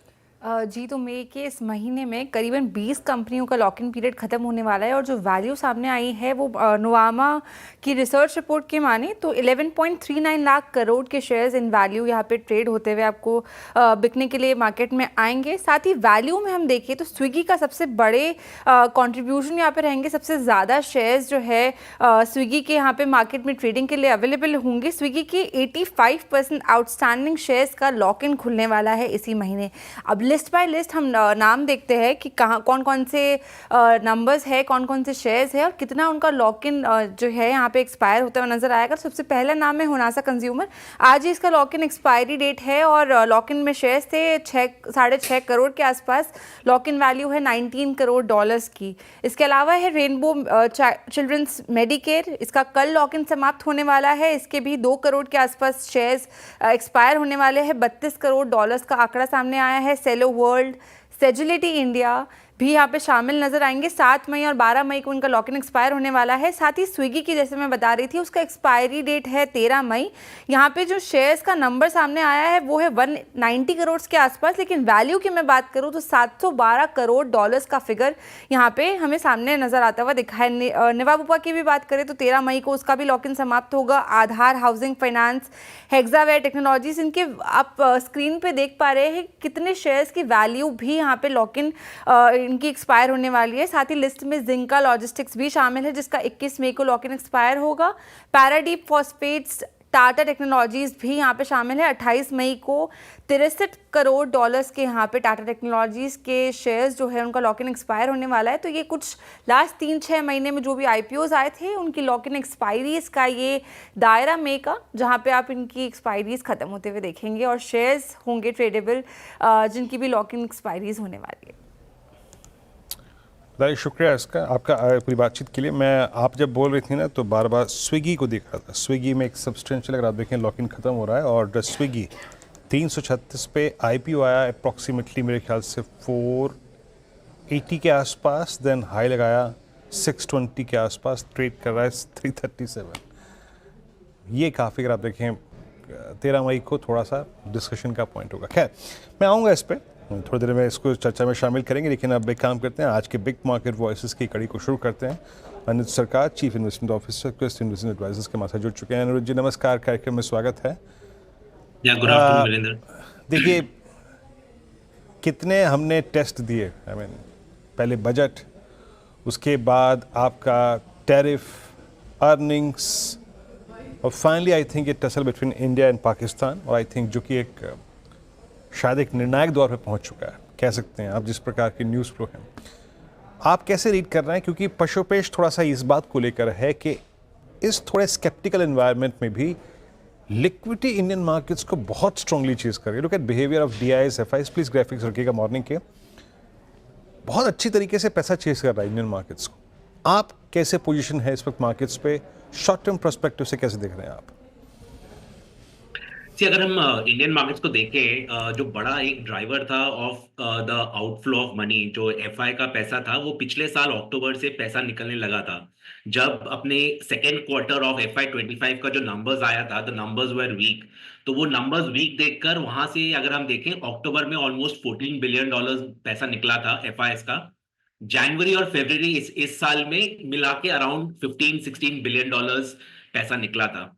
नाउ समवेयर इन मार्च हमारा जो व्यू था वो था कि जो पैसा निकलना था वो निकल चुका है। जो फैक्टर्स इंडिया के अगेंस्ट थे, अभी वो सारे फैक्टर्स इंडिया के सपोर्टिव है।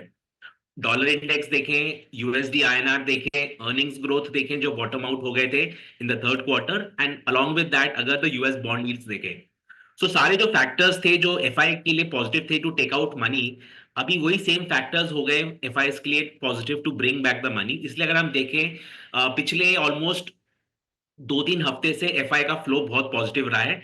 Now the good part is, आपने जो कंसर्न्स बोला, whether it is the US tariffs और it is any other geopolitical concern, इन सब में जो एक चीज सामने आ रहा है कि इंडिया का जो पोजीशन है is the strongest among all the countries out there. And जो भी टैरिफ का कंसर्न था, इंडिया को नुकसान कुछ नहीं होगा, maximum what can happen is positive होगा। So having said that, I would say कि जो भी पैसा निकला था वो वापस आ रहा है। डोमेस्टिक पैसा काफी रिडेम्पशन हुआ था in the month of Jan Feb, काफी पैसा वेट कर रहे हैं on the sidelines to enter. I think all that money is entering the market. Earnings growth ये क्वार्टर में जो है काफी बेटर है अक्रॉस बोर्ड। काफी सारा पेसिमिज्म था, numbers are better than the estimates काफी सारे कंपनीज में। तो I think all that is contributing to the I would say upswing in the market.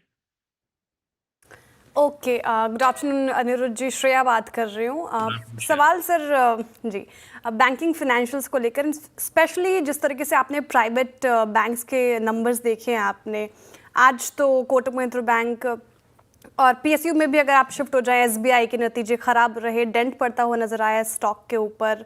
इसके अलावा आप देखिए एचडीएफसी और आईसीआईसीआई बैंक नतीजे ठीक लगे तो स्ट्रीट ने रिवॉर्ड किया। ऐसे मूड माहौल में बैंकिंग और फाइनेंशियल्स पे आपकी राय क्या है? स्टॉक स्पेसिफिक अगर आप हो पाए तो कौन से स्टॉक्स अभी आपके रडार पर रहे जहाँ पे आपको ग्रोथ विजिबिलिटी ज़्यादा बेटर लगती है? बैंक्स में अगर मैं देखूं, obviously with the numbers and the price movement, I think private banks hands down have outperformed the PSU banks last 1 साल में, and for the right reasons. अगर मैं 1 साल पहले देखूं, जो प्राइवेट बैंक्स का वैल्यूएशन करेक्शन हुआ था, काफी करेक्शन हो गया था। Now within that जो numbers अभी तक आए, obviously the big boys ICICI and HDFC, I think दोनों ने काफी अच्छे numbers दिए, and on all fronts they have given good set of numbers. And इधर से भी अगर मैं बोलूं कि like आगे का क्या एक्सपेक्टेशन, मैं बोलूंगा both of these banks can continue to give good set of numbers. जो उनका बड़ा कंसर्न था for say most of these banks was the loan deposit ratio. अभी डिपॉजिट ग्रोथ भी काफी स्ट्रांग रहा है, and considering the slow down in the lending business, I would say कि जो loan deposit ratio out of comfortable zone था वो भी काफी कंफर्टेबल लेवल्स पे आ गया है। ऑन द प्राइवेट साइड बाकी जो बैंक्स है सबके उतने अच्छे नंबर्स नहीं आए जो आपने एज रिपोर्टेड किया about Kotak and others. PSU banks भी are coming a bit mixed, कुछ पीएसयू बैंक्स के अच्छे आ रहे हैं, कुछ के एवरेज आ रहे हैं। But I would say overall banking का जो आउट परफॉर्मेंस रहा है last 1 year, I don't think outperformance continue करेगा for the next 1 year, because valuation जो बहुत सस्ता था अभी उतना चीप नहीं है। काफी सारा वैल्यूएशन अभी is with in the fair value.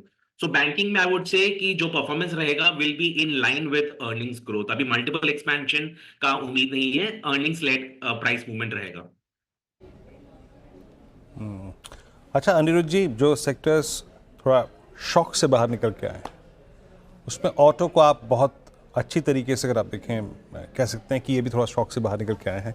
Look at M&M numbers strong हैं, और पहले बड़ी बढ़ती हुई इन्वेंट्रीज, सेल्स का कम होना, उसके बाद टेस्ला, उसके बाद टैरिफ वॉर, उसके बाद चीज़ें चरणबद्ध तरीके से आती रहीं। बट इस बार के नंबर्स को देखने के बाद आपका कन्विक्शन किसी थीम पे बना है क्या? For instance to wheeler space, जहाँ पे ओवरसीज मार्केट उनके लिए अच्छा कर रहे हैं। टायर में सीएट की कमेंट्री बहुत स्ट्रॉन्ग थी, वो कह रहे हैं कि डबल डिजिट ग्रोथ पॉसिबल है। Four wheeler segment, passenger vehicle segment, commercial vehicle segment, कहीं कंस्ट्रक्टिव व्यू है आपका इस वक्त? ओवरऑल ऑटो सेक्टर में हम लोग ओवरवेट है and the reason being that जो डोमेस्टिक कंजम्पशन है वो एक बड़ा थीम है। जो मैं बोलूंगा कि what ever is happening in the rest of the world, India का जो डोमेस्टिक कंजम्पशन है वो कंटिन्यू रहेगा। थोड़ा अप्स एंड डाउन्स होता रहता है, बट अगर मैं देखूं लास्ट 1 ईयर में काफी सारे ऑटो कंपनीज का थोड़ा वीकनेस रहा है, तो द बेस इफेक्ट आपको इस साल देखने को मिलेगा। काफी सारे ऑटो कंपनीज का बेस इफेक्ट पॉजिटिवली कंट्रीब्यूट करेगा। M&M में अगर आप देखें वो आपको देखने को मिला है because of the tractor business also which is contributed well, and बाकी जो उनका passenger vehicles and SUVs are doing anyways very good. But मैं बोलूंगा कि अगर इन्वेस्टर्स को खेलना है, I would say the two wheeler space is a good space, because जो भी middle class urban consumption pickup होने वाला है because of the tax benefits, उसका सबसे बड़ा बेनिफिट आपको द टू व्हीलर स्पेस में दिखेगा, because that is one area जहां पे वीकनेस भी था, and also now with the tax benefits disposable income जो बढ़ेगा उसमें सबसे पहले आपको दिखेगा the discretionary consumption picking up. Okay, इसी को थोड़ा ब्रॉड कर दो अनिरुद्ध जी। एफएमसीजी सेक्टर स्पेसिफिकली अगर मैं पूछूं, मैरिको के नंबर आए और शानदार नंबर, मैनेजमेंट भी बहुत ही कॉन्फिडेंट साउंड कर रहे थे और देखिए आप स्टॉक पे वो रिएक्शन देखने को भी मिला, लेकिन उसके उलट HUL ने थोड़ा निराश किया, नेस्ले ने भी थोड़ा निराश किया। एफएमसीजी स्पेस अर्निंग वाइज कैसी लग रही है आपको और आगे की स्ट्रैटेजी आप क्या अपना रहे हैं इस पर्टिकुलर स्पेस में? एफएमसीजी में ओवरऑल हम लोग अंडरवेट हैं, and to be honest not just underweight, हम लोग के पास एक्सपोजर बिल्कुल ही नहीं है एफएमसीजी में, बिकॉज वो एक एरिया है जहां पे वॉल्यूम ग्रोथ सबसे बड़ा इंपॉर्टेंट फैक्टर होता है। जब तक वॉल्यूम ग्रोथ ना देखने को मिले across basket, very difficult to take a bet that whether the sector is out of the woods और नॉट। जो अभी मैं बोलूंगा बॉटम्स अप अप्रोच के हिसाब से कुछ कंपनीज में दिख रहा है कि इंप्रूवमेंट आया है, like you mention about the companies, उसमें कुछ कंपनीज का इंप्रूवमेंट हुआ है, कुछ का नहीं हुआ है। बट आई वुड से कि ओवरऑल एफएमसीजी पे आज के दिन में हम लोग overall as a sector bullish नहीं है, बट येस वैल्यूएशन करेक्शन काफी सारे में हुआ है, and but still it's not cheap. अगर आप कोई भी एफएमसीजी कंपनीज देखें, दे आर नॉट चीप। आज के दिन में भी 40, 50, 60 के पी पे सब they are there in the market. But मैं बोलूंगा कि जो वर्स्ट था they are behind it, but यहाँ से रिकवरी हो सकता है, but yes I continue to remain underweight on it. अच्छा अनिरुद्ध जी, जो प्राइस वाइज जिन सेक्टर के स्टॉक्स में सबसे स्ट्रॉन्ग मूव विजिबल हैं, उसमें मैं कह सकता हूँ बहुत कन्विक्शन के साथ price wise, that's chemicals. Look at UPL, SRF closer to all time high, Aarti Industries the most oversold stock is now in pull back mode. आपका व्यू क्या है? आई मीन आपका कन्विक्शन है इस स्पेस में? Absolutely. So I would say कि जो chemical space है, last couple of months से we have been adding some chemical names purely because काफी सारे companies का जो last almost 18 months का under performance रहा है, that has brought the valuation to a very comfortable level. काफी सारे companies which you mentioned, I think उनका valuation wise they are at below the last 5 years average valuations. चाहे आप कोई भी पैरामीटर पे देख ले, and that was for the right reason. काफी सारे ओवर कैपेसिटीज हो गया था एंड अर्निंग्स मार्जिन्स काफी वीक हो रहे थे, but I would say most of them valuation wise काफी कंफर्टेबल हो गए। Also with the whole the US tariff on China, वो एक बड़ा फैक्टर हो रहा है जहां पे Indian chemical companies might continue to benefit. And the other good part is agree based chemicals जो आपने बताया, with an expectation of monsoons being good इस साल, I think agri-chemicals maybe focus will continue because उनका fortune is linked to the monsoons, and with an early monsoon expected and a good monsoon, I think agricultural output definitely will be a big factor driving the agricultural chemical companies. Okay Anirudh ji, आखिरी प्रश्न मेरी तरफ से। अब हमने नतीजे देखे और क्योंकि अर्निंग सीजन में तो उसी पे ज़्यादा फोकस रहेगा। RR काबिल के नतीजे आए, शानदार नतीजे, और स्टॉक 15% आज इंट्राडे में फिसल गया। पॉलीकैब के नतीजे आने वाले हैं, उससे पहले भी इस पूरे स्पेस में हमें तेज़ी देखने को मिल रही है। स्पेस पर आपने कोई एक्सपोजर बढ़ाया है क्या, कोई स्टॉक स्पेसिफिक बात? नहीं, on wires and cables we don't have any exposure, तो हमारा कोई एक्सपोजर नहीं है वायर्स एंड केबल्स में। बट अगर मैं बोलूँ overall industrials and capital goods, मैं बोलूँगा अगर मैं इसी को एक्सटेंड करूँ, जो पावर जनरेशन, पावर एंसिलरी जो पूरा स्पेस है, व्हेन आई से power ancillary it includes all the power intermediary companies, वो एक स्पेस है जहां पे आपको अगले 3-4 साल आराम से 15 से 20% अर्निंग्स ग्रोथ पॉसिबल है। क्योंकि इतना कैपेक्स हो रहा है वो स्पेस में, whether I not get into the company specifics, but इतना कैपेक्स हो रहा है in the power space, I think ये एक एरिया है इन्वेस्टर्स को डेफिनेटली देखना चाहिए and it should make up a good chunk of your portfolio. मेरे पोर्टफोलियो में भी इन्वेस्टर्स के जो हम लोग मैनेज करते हैं उसमें अराउंड 14-15% पावर एक्सपोजर है across different ancillaries, so this is a good space to be invested इन।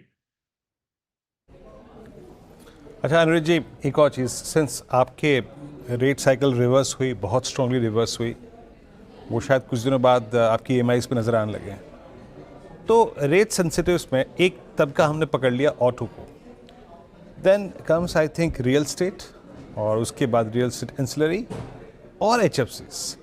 इन तीन में से अगर कुछ पकड़ना हो तो आपका कन्विक्शन किसके साथ जाएगा? So one was the real estate. I didn't get your other two sectors.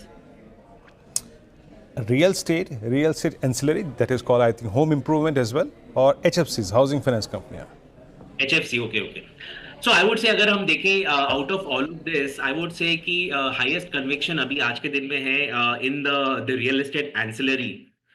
The simple reason being that जो भी last 2-3-4 साल में the real estate transactions हुए हैं, most of them have been delivered or are in the process of getting delivered. तो अभी जो होता है typically जो transaction हो जाता है उसके बाद जो interiors का काम होता है, that is where बड़ा activity होता है। तो I would say the real estate ancillary में काफी decent growth continue हो सकता है। Apart from that, I would say the other two जो आपके real estate है और HFC है, दोनों में I'm equally kind of I'm not overweight on either of them, but दोनों में I would put them at par. So my top pick would be the real estate ancillary, and the second position में दोनों housing finance as well as the real estate companies होंगे। Okay Anurag ji, बहुत बहुत शुक्रिया हमारे साथ आज जुड़ने के लिए, तमाम सवालों के जवाब देने के लिए बहुत शुक्रिया आपके समय के लिए सर। अब क्लोजिंग की तरफ बढ़ें तो निफ्टी जिस तरीके से ओपनिंग हुई थी उसने कायम रखा, क्लोजिंग के वक्त तक आप देखें तो 108 अंकों की बढ़ोतरी के साथ ही 24,454 के लेवल पर कारोबार कर रहा है। और बैंक निफ्टी में वही शुरुआत से थोड़ी दबाव देखने को मिला और वो भी आप देखें तो उसी के करीब क्लोज होने की तैयारी, 54,900 के करीब 215 अंकों की गिरावट के साथ साथ। वीरेंद्र जी, अब क्या होगी स्ट्रैटेजी कल के लिहाज से, जो आपने आफ्टरनून में कही, नॉट मॉर्निंग, तो वही उसी को कैरी करें? ठीक है श्रेया, अगर आपके पास पोजिशनल ट्रेड है तो आप रख सकते हैं। आई मीन रिस्क इन्वॉल्व कहाँ तक का है, रात को क्या होगा, कल सुबह क्या होगा, ये आपको लेना है। रिस्क 24,000 तक का खुला हुआ है एनी टाइम फर्स्ट टिक में। लेकिन अगर आप मुझसे पूछें तो वो कहते हैं ना, श्रेया कहावत थी ना कि आखिरकार बिल्ली के गले में घंटी बांधेगा कौन। यहाँ से 24,550 के ऊपर निकलेगा कि निकलेगा निफ्टी, वो होगा ब्रेकआउट। उसके लिए थोड़ी क्लैरिटी चाहिए बाजार को। देखिए श्रेया, बैंक निफ्टी आपका ऑलरेडी बैकफुट पे आ चुका है, रिलायंस पोस्ट नंबर्स ऑलरेडी एक स्विंग दे चुका है, निफ्टी आईटी थोड़ा सा स्केप्टिकल है। निफ्टी आईटी के लिए आपको रोज बरोज यूएस की तरफ देखना पड़ रहा है। निफ्टी बैंक ने आज 55,000 के क्लस्टर के नीचे क्लोज दिया, तो मैं ये कहूँगा कि आप रोज़ आइए इस बाज़ार को ट्रेड कीजिए। पोजिशनली बहुत कुछ स्टेक पे रखने की ज़रूरत नहीं है। स्टॉक्स पे बिल्कुल रखिए, कोई दिक्कत की बात नहीं। जहाँ पे अर्निंग्स का सपोर्ट है बिल्कुल रखिए, कोई दिक्कत की बात नहीं। फॉर इंस्टेंस M&M, आप SRF को देखिए, आप UPL को देखिए, आप M&M को देखिए। बट निफ्टी पे दाव खेलना मेरे ख्याल से श्रेया, अगर मैं होता तो मैं ज़्यादा बिलीव करता इंट्राडे में। अभी क्लियर कट ब्रेकआउट के लिए आपके सर्कमस्टेंसेस नहीं है और वो क्लियरली विजिबल है, तो better to avoid, better to अभी मतलब बहुत ज़्यादा रॉबिन हुड बनने की ज़रूरत नहीं है, अवॉइड कीजिए। बाकी पोजिशनल अगर आपके पास ट्रेड है तो मेरे ख्याल से याद रखिएगा उस पर 24,200 का रिस्क एनी टाइम खुला हुआ है श्रेया। ओके, तो ये स्ट्रैटेजी आप अपना इंडाइसेस पे चलिए। अब इतन के पास चलते हैं डेली रूम चेक के लिए। बताइए इतन, कौन से स्टॉक्स फोकस में आज? जी तो आज दो स्टॉक जो फोकस में है उनमें डिफेंस स्टॉक शामिल हैं। भारत इलेक्ट्रॉनिक्स BEL एक काउंटर है जहां डीलर्स BTHT के एडवाइस दे रहे हैं। पिछले हफ्ते भी काफ़ी सारे HNIs यहाँ खरीदारी कर रहे थे और डीलर्स की अगर आप माने तो यहाँ 320 से लेकर 325 के मे फ्यूचर्स के टारगेट्स वो मान के चल रहे हैं। BTHT की ट्रेड में पॉसिबल है, तो ये एक डिफेंस काउंटर है जो उनको पसंद है। इसके अलावा फेडरल बैंक ये भी एक काउंटर है जहाँ आज शॉर्ट कवरिंग देखने को मिल रही है। ओपन इंटरेस्ट के लिहाज से यहाँ चेंज हुआ है लगभग 4% का, और क्लियरली यहाँ 195 से लेकर 198 तक के टारगेट्स आ सकते हैं, ऐसा डीलर्स का मानना है। तो बैंकिंग शेयरों में से डीलर्स फेडरल बैंक में BTST की एडवाइस अपने क्लाइंट्स को दे रहे हैं। ओके, शुक्रिया यतिन इस पूरी चर्चा के लिए। और ये थे आज के 2 ट्रेड्स जो कि डीलर्स रिकमेंड कर रहे हैं, जो उनके अनुमान के मुताबिक टेक्निकली स्ट्रॉन्ग है। BEL और federal bank post number collapse, उसके बाद फिर से एक रिवर्सल आया। अब चलिए ट्रेड्स पिक करते हैं। मानस, कल के लिए क्या ट्रेड पिक कर रहे हैं आप? देखिए KEI इंडस्ट्रीज के फ्यूचर में खरीदारी करेंगे। यहाँ पर एक फ्रेश ब्रेकआउट चार्ट पे देखने को मिला है। आपके जो स्टॉप लॉसेस हैं फ्यूचर में वो रहेंगे 3149 के, और टारगेट सेट कर रहे हैं आपको 3325 के KEI इंडस्ट्रीज के फ्यूचर में। ओके, KEI इंडस्ट्रीज की फ्यूचर में खरीदारी करनी है। मानस जी की पिक बताइए। गाबा सर, आपकी पिक क्या होगी कल के लिए? आई थिंक मेरी गुड आफ्टरनून टू यू। मुझे पसंद है इस वक्त तो है चोला फाइनेंस। चोला फाइनेंस ट्रेड करा 1551 के आसपास, टॉप होना चाहिए 1535 का, करीब 16 रुपए का। नियर टर्म टारगेट 1600 रखे हैं चोला फाइनेंस। ओके, चोला 1551 पे। स्टॉक स्पेसिफिक थॉट्स फिर भी क्लियर है। कविता जी, आपको कोई दुविधा है या फिर आपको सुविधा है कैरी करने में? क्या पिक कर रही हैं आप? तो वीरेंद्र जी, अभी BEL डिस्कस किया यतिन जी ने, तो उसी स्पेस से मुझे लग रहा है HL की पोजीशनिंग भी काफी अच्छी है और अपने 10 EMA को सरपास करके आज भी सस्टेन करा है इसने। पिछले 3 दिनों से कुछ साइडवेज मूव लेता हुआ दिख रहा है। मुझे लगता है यहाँ पोजीशनिंग की जा सकती है। स्टॉप लॉस मेंटेन करना चाहिए 4350 का for the price target of 4550 4600। Okay, हैल में खरीदारी की जा सकती है, ये पिक आती हुई कविता जी की तरफ से। शिवांगी जी, आप बताइए क्या पिक कर रही हैं मंगलवार के लिए? म्यूट पे हैं शिवांगी आप। जी बिल्कुल, मेरी नज़र IOC पे है। हम देख रहे हैं कि यहाँ पे एक बहुत ही अच्छी प्राइस एक्शन देखने को मिल रही है। ऑफ कोर्स यहाँ पे हमने देखा है कि रिफाइनरीज जो है वो काफ़ी पॉजिटिवली इसे इम्पैक्ट करते हुए दिख रहे हैं, जो एक्सपेंशन होते हुए दिख रही है। और जो रीसेंट ग्लोबल टेंशन्स भी है उसकी वजह से हम देख रहे हैं क्रूड ऑयल के प्राइसेस के मूवमेंट्स में ये स्टॉक में एक अच्छी बढ़त हमने देखी है। पिछले 3 दिनों से वॉल्यूम्स और प्राइस दोनों ही कन्वर्ज हो रहे हैं, जो कि एक इंडिकेशन है कि एक पोटेंशियल सस्टेनेबल अपसाइड की नजरिया यहाँ पे दिख रही है। लॉन्गर टाइम फ्रेम में ये बॉटमिंग आउट स्ट्रक्चर देखने को मिला है यहाँ पे, और ये स्टॉक तैयारी कर रहा है 155 के टारगेट्स के लिए, 145 के एक स्टॉक के साथ। आज शिवांगी जी पहली बार म्यूट बटन पे। कविता जी, कैसे हुआ ये? अरे सिंपली म्यूट बटन दबाया उन्होंने, और कैसे हुआ है ना? राजेश जी, आपका ट्रेड क्या रहेगा? देखिए, मेरी नज़र है कोलगेट के स्टॉक्स पे। मुझे लगता है कि पिछले जो 6 दिनों से ये जो करेक्शन है अपना 50 डे में टेस्ट करके आज यहाँ पे मोमेंटम आ रहा है। तो कोलगेट हमारा टारगेट रहेगा 2680 का, 2680 से 2700। सो एट अ लेवल ऑफ 2612, 2600 के ऊपर ट्रेड हो रहा है, तो हमारा स्टॉप लॉस होगा 2590 का, और डिस्क्लोजर के साथ ये क्लाइंट के साथ शेयर किया हुआ कॉल है। अब एक काम करते हैं, सारे कॉल्स हो गए यहाँ पे। कविता जी, शिवांगी जी, मानस जी, राजेश जी, सबके ट्रेड्स पूरे हो गए। और अब आते हैं जरा एक बार मार्केट ब्रेथ पे। निफ्टी है क्लोज। देखिए, अभी कुछ देर पहले शेयर में स्ट्रेटजी भी डिस्कस भी कर रहे थे। टेक्निकली निफ्टी के स्टैट्स में, निफ्टी की प्लेसमेंट में, निफ्टी के चार्ट में एक रत्ती भर की कमी नहीं है, रत्ती भर की कमी नहीं है। बस यही है दैट जियोपॉलिटिकल टेंशन। अदरवाइज ये चार्ट इतना खूबसूरत है कि पूछिए मत, और स्पेशली वीकली पे इसका फॉर्मेशन। आपकी स्क्रीन पे स्टैट्स ओवरऑल अगर आप देखें, स्टैट्स बहुत इंकरेजिंग हैं। और 94 लॉन्ग्स, 101 में शॉर्ट कवरिंग, शॉर्ट लगभग 14 और लॉन्ग 12 अनवाइंडिंग। तो स्टैट्स अच्छे हैं, ये निफ्टी के फेवर में है। और एक और चीज़ अगर आप देखें ना, वो कहते हैं कि ग्लास आधा खाली या आधा भरा, उस पर्सपेक्टिव से देखें तो आप निफ्टी बैंक ने इतने बड़े शॉक के बावजूद नहीं तोड़ा 55,000, मतलब डिसाइसिवली। That's also important. आज अदानी ग्रुप के स्टॉक्स में स्ट्रॉन्ग मूव था। Adani Total Gas, Adani Green, K Industries, HPCL, Polycab में strong reversal prior to earnings. HPCL crude का एडवांटेज कैरी किया। IGL, Adani Enterprises, Adani Ports, Adani Aarti Industries, Biocon, सब में स्ट्रॉन्ग मूव था। आरती इंडस्ट्रीज केमिकल बास्केट का पुल बैक कैंडिडेट था, शॉर्ट बिल्डअप आज SBI में, ONGC में, डॉक्टर रेड्डीज में, एवेन्यू सुपरमार्ट में, ओरेकल फाइनेंशियल्स में काफ़ी शॉर्ट बिल्डअप हुआ। और जहां तक लॉन्ग अनवाइंडिंग का सवाल है, कोटक ये वो स्टॉक था जो कि इस क्वार्टर का सबसे स्ट्रॉन्ग प्राइस परफॉर्मेंस देने वाला स्टॉक था। और कोटक में आज सब्सटेंशियल लॉन्ग अनवाइंडिंग थी। JSW स्टील, मैक्स फाइनेंशियल, गुजर property, ICICI Lombard. Kavita ji, आज सुबह हम बात ही कर रहे थे कोटक की, जरा एक बार स्क्रीन पे लेके आइएगा। कोटक जो कि इस क्वार्टर का सबसे स्ट्रॉन्ग मूव देने वाला स्टॉक था, आज 2084। एटलीस्ट जाते जाते ये 50 डेमा को रीगेन कर गया। आप इसको थोड़ा एडवांटेज देंगे क्योंकि अभी तक 16 जनवरी से लेकर अब तक इंट्राडे में फ्लो तो कर गया 50 डेमा के नीचे, लेकिन क्लोजिंग बेसिस पे उसको डिफेंड कर लिया। क्या टेक बन रहा है इस पर?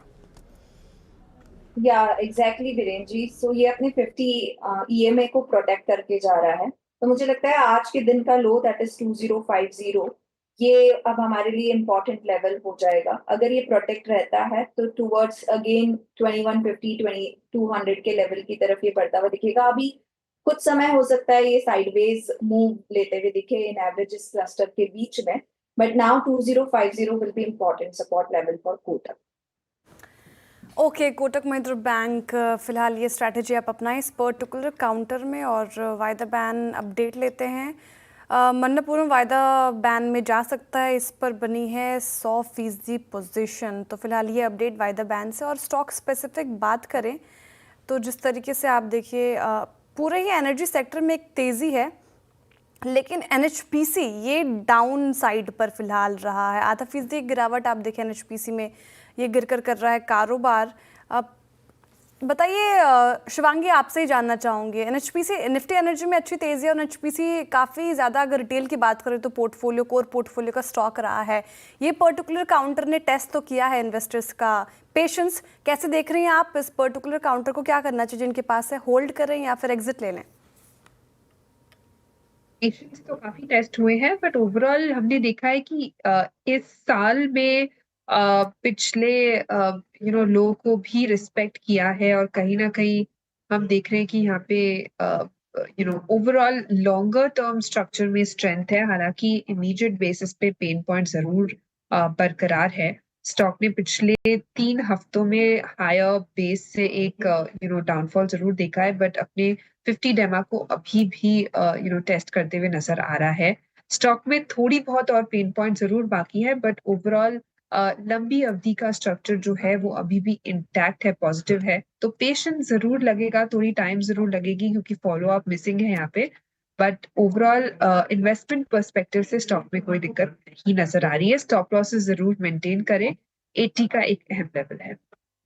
ओके, 80 का एक अहम लेवल है। NHPC पे फिलहाल ये राय आती हुई। और जब वीरेंद्र जी ब्रेथ बता रहे थे तो एवेन्यू सुपरमार्ट का उन्होंने जिक्र किया जहाँ पे शॉर्ट बिल्डअप हुए, नतीजे आए और नतीजे ओके थे, लेकिन मार्जिन में जिस तरीके से कमी देखने को मिली वो एक नेगेटिव सरप्राइज था। और आप देखें स्टॉक गिरा 1% से ज़्यादा की, हालांकि निचले स्तरों से थोड़ी रिकवरी दिखाई इसने एवेन्यू सुपरमार्ट ने। राजेश सातपुते जी, एवेन्यू सुपरमार्ट कैसा लग रहा है ये स्टॉक अगर आप इसे देखें, जिस तरीके से गिरावट देखने को मिल रही है आफ्टर रिजल्ट? लेकिन आप फंडामेंटली बात करें तो सेम स्टोर सेल ग्रोथ में इजाफा देखने को मिला है, लोग भी जा रहे हैं, फुटफॉल भी ठीक ठाक है, लेकिन चार्ट्स पे वो स्ट्रेंथ नजर नहीं आ रही। क्या राय? आई थिंक श्रेया, एवेन्यू का जो चार्ट है, जो करेक्शन है, वो 4500 से शुरू हुआ है और ये कंटिन्यूस लगातार प्रेशर में है। फिलहाल जो सपोर्ट है वो 3900 का, ये बहुत ही डेलिकेट सपोर्ट है। अगर ये सपोर्ट भी टूटता है फिर इन दैट केस ये जो करेक्शन है वो और डीपर हो सकता है, प्रोबेबली 3600 से 3500। तो ये जो 3900 का लेवल है, बस ये एक सैक्रोसेंट लेवल है। अगर ये मेंटेन होता है तभी आप कह सकते हैं कि एक रिलीफ रैली पे होगा। तो फिलहाल तो मैं ये कहूंगा कि अगर आपके पास पोजीशन है तो 3900 के नीचे स्टॉप लॉस लगाइए, और अगर रिलीफ रैली मिलती है 4100 4150 तक तो निकल जाइए। अच्छा, वाकई अगर एक बहुत स्ट्रॉन्ग पुल बैक के लिए एवेन्यू सुपरमार्ट में देखिए खुला बहुत सब्सटेंशियल गैप डाउन, लेकिन उसके बाद recovery under way, close 24,472। Dow futures लेके आएंगे डायरेक्टर साहब। आज डाउ फ्यूचर्स जब मैंने लास्ट टाइम देखे थे वो प्रेशर में थे, मेरे ख्याल से मैंने ओपनिंग के वक्त ही देखे थे, उसके बाद तो खैर देखे भी नहीं। और डाउ फ्यूचर्स रखिएगा स्क्रीन पे। बट एक जो प्रकाश सर ने कॉल ली थी चोला, दैट कॉल, आई थिंक उसके बाद एक पॉली कैप, ये बहुत डाउ फ्यूचर्स 200 पॉइंट नीचे हैं, तो ये थोड़ा सा दिक्कत का सबब है यहाँ पर। Polycab at 5793, well above 100 day exponential moving average, ये हो गया। और एक लेके आइएगा आप MGL, कुछ स्टॉक्स जो कि अच्छे कन्विक्शन के साथ जा रहे हैं, 1409, MGL का ये जो क्लोज आ रहा है, मेरे ख्याल से पोस्ट 23 अक्टूबर पहली बार ये स्टॉक अपने सारे एवरेजेस के ऊपर and more precisely I think above 200 day exponential moving average, और ये क्लियर कट रेंज ब्रेकआउट है। अगर आप प्राइस के टर्म्स में देखें तो 14 नवंबर के बाद अब तक की हाईएस्ट ट्रैजेक्टरी। और कुछ मार्क किया श्रेया? यस, ट्रेंड देख रही थी वीरेंद्र जी, में डे हाई के आसपास कारोबार कर रहा है। आपको याद होगा शो कर रहे थे हम उस वक्त, रिजल्ट आया और एक शार्प वर्टिकल मूव, लेकिन जब ब्रोकरेजेस रिपोर्ट आई मिक्स थी थोड़ी, उसके बाद थोड़ा डेंट पड़ता नजर आया, थोड़ा दबाव में था ट्रेंड। लेकिन जिस तरीके से आज की रैली है और काफ़ी ये कोड पोर्टफोलियो में हमारे इन्वेस्टर्स के शामिल है, काफ़ी ज़्यादा सवाल भी आते रहते हैं ट्रेंड पर। ये समझना चाहती हूँ ट्रेंड, गाबा सर ट्रेंड देखें आप, ये कब वो लेवल छुएगा 9000 वाला? हालांकि बहुत करेक्ट हो चुका है अपने हाई से, क्या यहाँ से जो रैली आज के सेशन में देखने को मिल रही है वो आगे बढ़ती हुई नजर आएगी? सेटअप के हिसाब से तो अच्छा लगता है ट्रेंड, जो बेस बना हुआ है वो बढ़िया है, अप मूव मिला है, साइडवेज कंसोलिडेशन करीब 2 हफ्ते का हुआ है, अब ट्रेड कर रहा है 5378, अब मूव ऑन है। सिर्फ एक स्टॉप लगाना पड़ेगा 5100 का, थोड़ा डीप है लेकिन मुझे लगता है उसको ले जाना चाहिए करीब 5800 तक, उसे वक्त लगेगा। तो मेरे ख्याल से ट्रेंड अप है, nothing to worry. Okay, trend up है, नथिंग टू वरी। इटर्नल भी एक बार रखते हैं स्क्रीन पे, तेज़ी यहाँ पे भी देखने को मिल रही है और जिस तरीके से रिजल्ट आए ठीक ठाक रहे, ब्रोकरेजेस भी बुलिश नज़र आ रहे इटर्नल को लेकर। 240 के लेवल पर कारोबार कर रहा है, ऑलमोस्ट डे हाई के लेवल पर आप देखें इटर्नल। लेकिन जिस तरीके से ये अपने हाई से ये भी करेक्ट हुआ है, आप जानना चाहूँगी मैं मानस जी आपसे, इटर्नल 240 पर है, आगे क्या लगता है कि कौन से नियर टर्म टारगेट देख रहे हैं आप, या फिर अभी यहाँ पे प्रॉफिट बुकिंग जो जिनके पास है वो प्रॉफिट में है, या फिर यहाँ पे प्रॉफिट बुकिंग कर ले, क्या राय? देखिए ट्रेंड तो बहुत पॉजिटिव है स्टॉक का। मेरे ख्याल से स्टॉप लॉस को रिवाइज करके 233 रुपए पे लगा ले, क्योंकि अब अगर ये 243-44 के लेवल को ब्रीच करेगा तो नेक्स्ट टारगेट 255 तक हो सकता है। इसलिए स्ट्रक्चर पॉजिटिव है, स्टॉप लॉस को रिवाइज करके पोजीशन को होल्ड करना चाहिए। ओके, तो स्ट्रक्चर पॉजिटिव है, टनल पर स्ट्रेंथ नजर आ रही है फिलहाल। चलिए अब क्लोजिंग की तरफ बढ़ते हैं और निफ्टी देखिए आप 124 अंकों की बढ़ोतरी 24,470 के लेवल पर क्लोज होने की तैयारी कर रहा है। कैसी रही क्लोजिंग? बिग वॉल पे समझते हैं वीरेंद्र जी के साथ। बताइए वीरेंद्र जी, क्लोजिंग कैसी रह रही है? क्लोजिंग ठीक है श्रेया, लेकिन डे ट्रेडर को बहुत कुछ नहीं मिला जहाँ तक इंडेक्स का सवाल है। निफ्टी बैंक पे कुछ नहीं मिला, निफ्टी पे कुछ नहीं मिला, मिले भी होंगे तो 40-50 पॉइंट, और प्रिसाइसली किसी ने बिल्कुल डे लो पर लेके डे हाई पे कार्ड भी नहीं दिया होगा। बट उपलब्धि यह है कि बाजार क्रैक नहीं हुआ, कोलैप्स नहीं हुआ, निफ्टी मोर स्पेशली, और विफलता यह है कि आप 24,500 की ट्रैजेक्टरी को अभी तक क्रॉस नहीं कर पा रहे हैं, जिसके ऊपर आप ट्रेवल कर रहे थे इंट्राडे में शुक्रवार को। बाकी बैंक निफ्टी बैकफुट पे, नॉट डिसाइसिवली, बट 55,000 के दहलीज को अभी सरेंडर नहीं किया है। वो दहलीज हम इसलिए कहते हैं क्योंकि वो पुट राइटर्स का जोन है, तो अभी वो रिस्क नहीं फील कर रहे। एडवांस डिक्लाइन रेशो आज फेवर में था, करीब 1892 एडवांसेस आपकी स्क्रीन पे। मिड कैप्स में थोड़ा स्टेबिलिटी थी, आईटी चला लेकिन चल के बैकफुट पे भी आया। Same is the case with I think आपके, अगर आप देखें मिड कैप में, और उसके बाद यस आपका निफ्टी बैंक बैकफुट पे था। मेटल्स में स्ट्रेंथ थी 1% की। निफ्टी फार्मा अगर आप देखें अच्छा था, आज लगभग 2-3% ऊपर। फाइनेंशियल्स में स्थिरता थी। एफएमसीजी स्ट्रॉन्ग मूव जनरेट किया, आज ऑटो ने बहुत स्ट्रॉन्ग मूव जनरेट किया। आज एमएनएम के पास लीडरशिप थी, और ऑयल एंड गैस इंडेक्स में जहाँ पे आज क्रूड का एडवांटेज था, बीपीसीएल, एचपीसीएल, आईओसी के पास। रिलायंस बहुत स्ट्रॉन्ग था लेकिन ओएनजीसी बैकफुट पे था। तो ये था इंडस्ट्रीज का हाल। आईटी स्थिर रहा। अच्छा, एफएमसीजी और एक फार्मा में 3-4% की रेस्ट्रिक्टिव गेन। अदानी ग्रुप के स्टॉक्स में न्यूज़ फ्लो का बहुत स्ट्रॉन्ग इम्पैक्ट था, और आपकी स्क्रीन पे अदानी ग्रुप के स्टॉक्स डोमिनेट कर रहे थे आज निफ्टी के गेनर्स को। उसके बाद श्रीराम फाइनेंस, आज एनबीएफसीज में मूव था। शेयर ने भी ट्रेंड का जिक्र किया, that's doing well. Polycab earnings से पहले आज अच्छा रहा, और एमएनएम अर्निंग्स के बाद बहुत स्ट्रॉन्ग मूव दिया। आईटी से मूव था आज, टाटा मोटर्स में मूव था आज, बीएल में अच्छा मूव था। बट बैकफुट पे आज Kotak Mahindra bank substantial losses. ये बहुत एग्रेसिवली प्लेस था, इस क्वार्टर का सबसे स्मार्ट प्राइस परफॉर्मर था इस पूरे क्वार्टर का बैंकिंग में। आज चारों खाने चित पोस्ट नंबर्स आपकी स्क्रीन पे। इंडिसेस शट 44,460 पे, 113 अंक ऊपर निफ्टी, और निफ्टी बैंक स्लाइटली बैकफुट पे करीब 208 अंकों के नुकसान के साथ। खैर, इस क्लोजिंग के साथ आपके पास बात करने के लिए भी बहुत कुछ होगा और पूछने के लिए बहुत कुछ होगा। श्रेया, आज पंचनामा में क्या खास है?